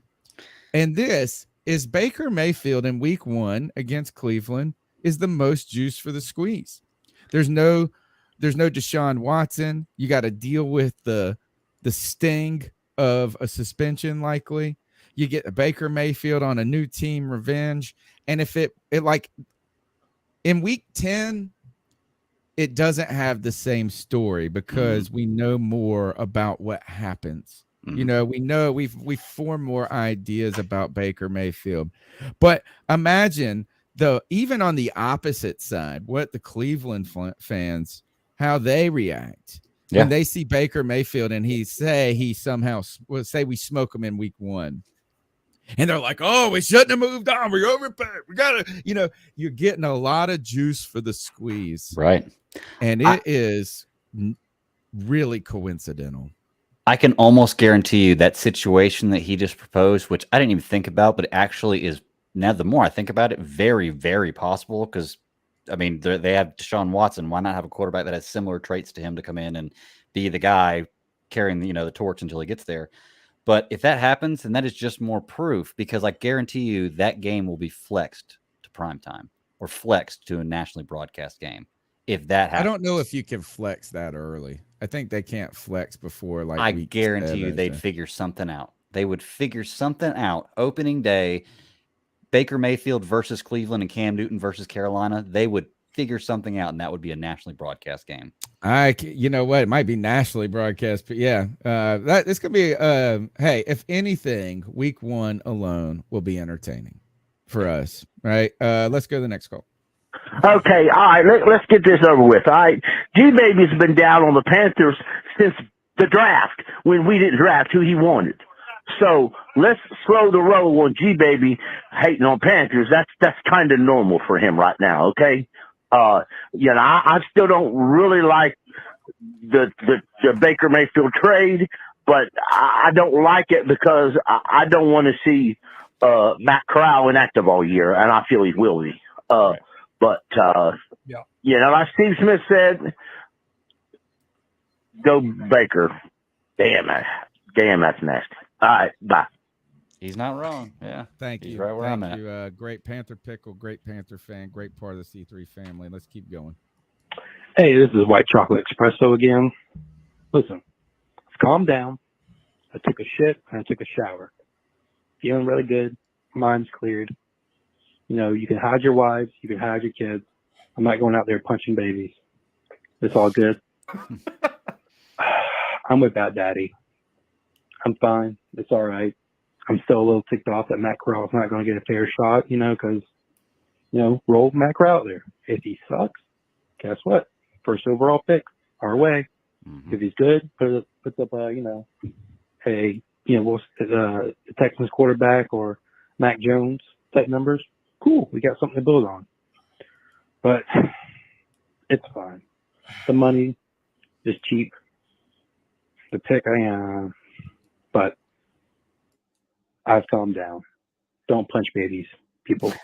Babies don't deserve to be punched. Peace. They might deserve to. That was damage control. His job was calling him, saying, "We're not sure if you're mentally stable to come back again." And Danielle, the sad thing about the Watson thing that still doesn't make sense? He didn't get blowjobs. This dude didn't even get laid. I don't understand it. It is a fetish. It's like, you know what? They're like, you want to just do it? He's like, nah, I just prefer if we made this weird and you just watch me. What's that new video? I mean, hey, he performs best when eyes are on him, Yes. Or he never mind. Last call. Hey guys, It's Yay. the growl that makes them howl, a.k.a. Joey the Blind Panther. Joey. So, as I'm already not the happiest in the world because I have to come home from the beach and there's very little escape from a city that is constantly hot as balls. So we're on the road, and then I check my phone, and then WBTV says, breaking, Panthers trade for Baker Mayfield. My response is, fuck. So yeah, that's literally what I think about that. Like, why would we do that? I mean, that's so dumb. And you know what? If it doesn't work out this year, then Fitterer, Matt Rule, who else? All their asses need to go. All of them. Every last one of them. Tepper too, but we can't get his ass because he owns the thing. But if this doesn't work out, all their asses need to go. Because we've done this shit too many times, and it's truly insane right now. And you know what? What can I say? Now that it's done, I mean, okay, I hope he's good. And you know what? If he's good, I'll eat shit. I have no problem admitting that I was wrong. But, you know, I hope to be wrong, but that's all I can do right now. Mm-hmm. Anyway, guys.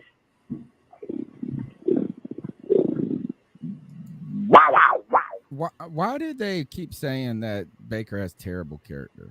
All right. I know that like in college, they didn't like him because I think he was the one that put like a hot tub in his apartment. I think he had an issue with the cops too in college. I think no, that was Manziel. Got drunk and No, that was him too. He ran. Mayfield too. Okay. No, he did try and run away from the cops. Yeah. That's also like, I mean, you say he's not a good athlete. Did he get caught? Yeah. I was gonna say, dude, and by the way, it looks so. And by the way, it shows you that he's a bad decision maker when the pressure's on. Oh, okay. Like, dude, I actually thought until recently. I mean, maybe it's because I'm white and I got to do this. Is like I always thought that should be your first go-to. Like if you ain't cheating, you ain't trying. Like if you don't at least give a couple of steps to see if you can get away. The dumbest fucking thing that you can do is run away from two cops that already have you in their possession. I think it's bull crap that like, you know why we have to do that now is because we know that they actually shoot your ass when they're not supposed to. Right. But like, I'm always rooting for you to get away. And by the way, if you ever watch that video of Baker Mayfield running from the cops, he is slow as fuck. Like he was never ever gonna get away from them, dude. I'm telling you, he is a marginal. He was drunk. He's a marginal quarterback, and a lot of people talk about, you know, he's another Robbie Anderson type. It's funny that Robbie Anderson didn't want to play with Baker Mayfield because they have a lot of the same tendencies. You know, they're online. You know, they're looking at all the people that talk shit about him when they make bad plays. And Baker Mayfield is one of those people. And there were times when he was like giving fans the middle finger, telling people to fuck themselves. Dude, he does. Like, he has this chip on his shoulder mentality all the time, but he somehow never plays like a guy with a chip on his shoulder. He might play aggressive, but he's going to be throwing it to the other football team.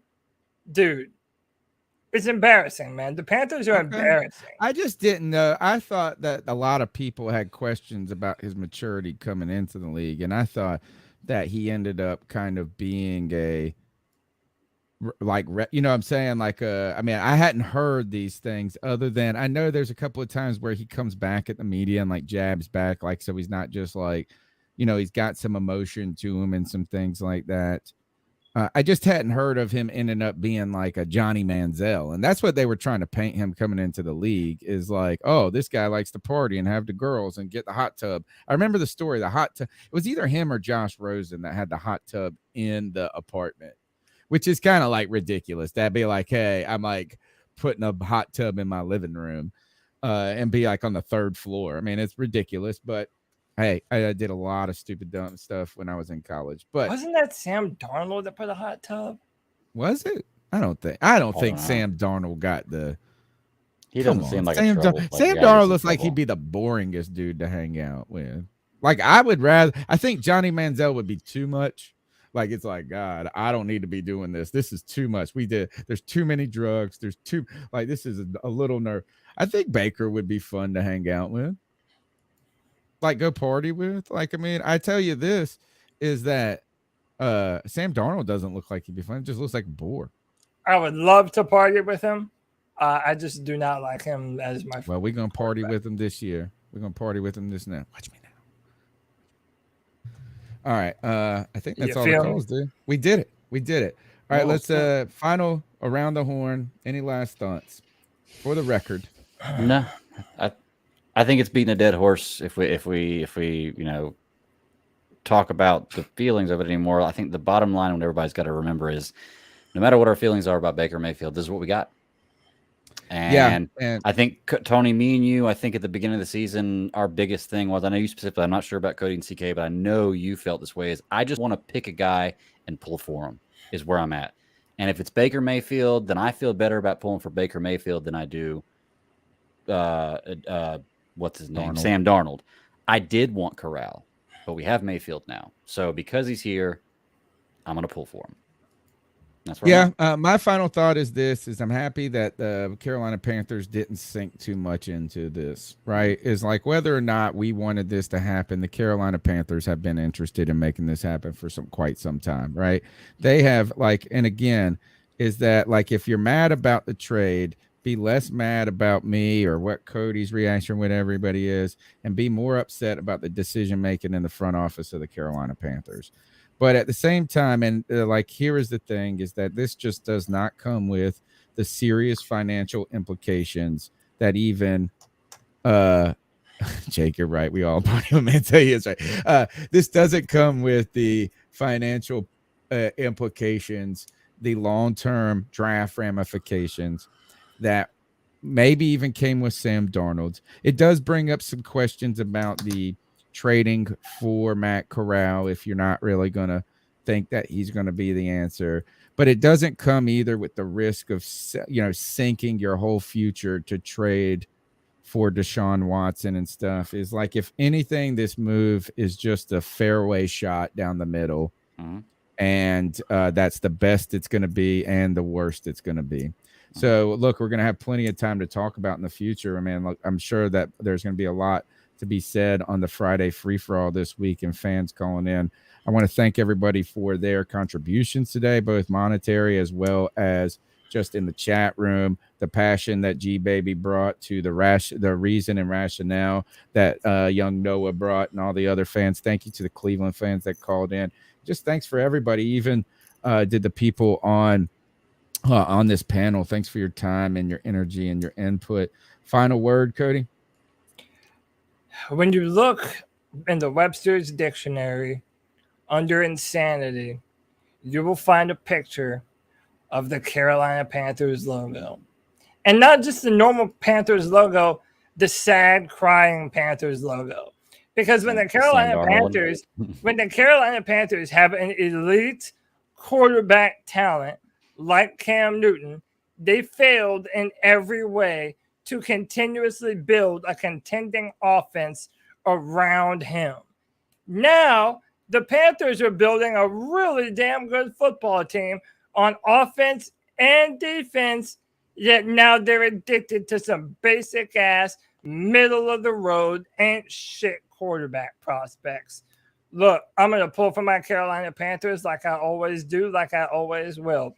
But Baker Mayfield doesn't get a bit of praise from me until he earns it.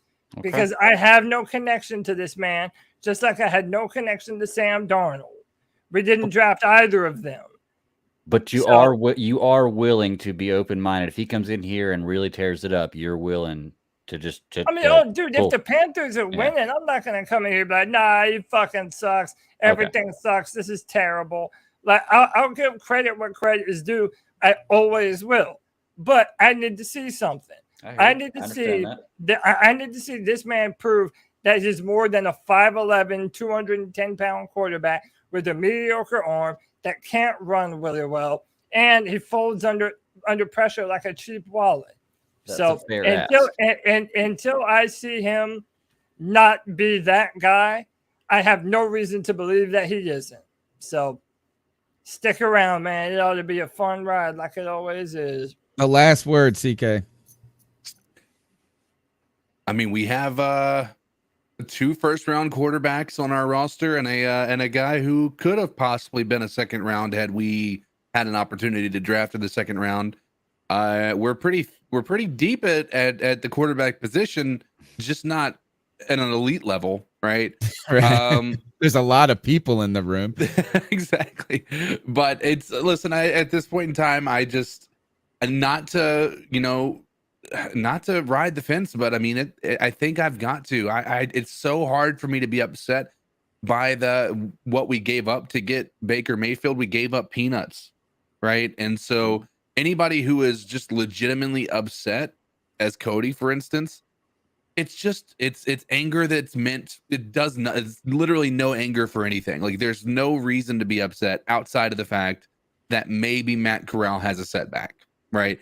But I don't even think that's the reality of it. I think we have 2 quarterbacks in Sam Darnold and Baker Mayfield that are on 1-year deals left on their contract, and Matt Corral has the world open to him next year. Hope so. All right. That'd be great. We're going to be here. Look, we're here every Tuesday night, 9 p.m. live. It's the C3 Panthers podcast brought to you by CarolinaCatChronicles.com, the longest running Panthers podcast, the #1 Panthers podcast in North America, according to Google, the #1 podcast in my heart.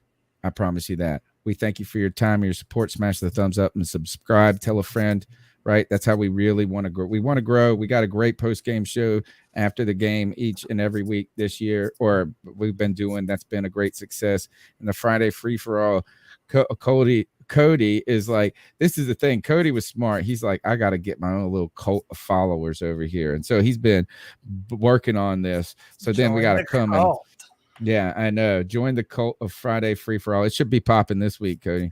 Oh, man. And listen, to everyone who doesn't know, the Friday free-for-all show, you can come on. You can come and tell me how dumb I am and what I'm missing and all this and all that. Or you can tell me that I'm the smartest guy talking Panthers on the internet. Dude, I hope it's the latter. But hey, it doesn't matter what. Through good times and bad, we're going to be talking about the Carolina Panthers until the end of time, baby. Let's fucking go. Take us out of here, brother. Until next time, Panther Nation, keep pounding. Keep pounding. Keep pounding.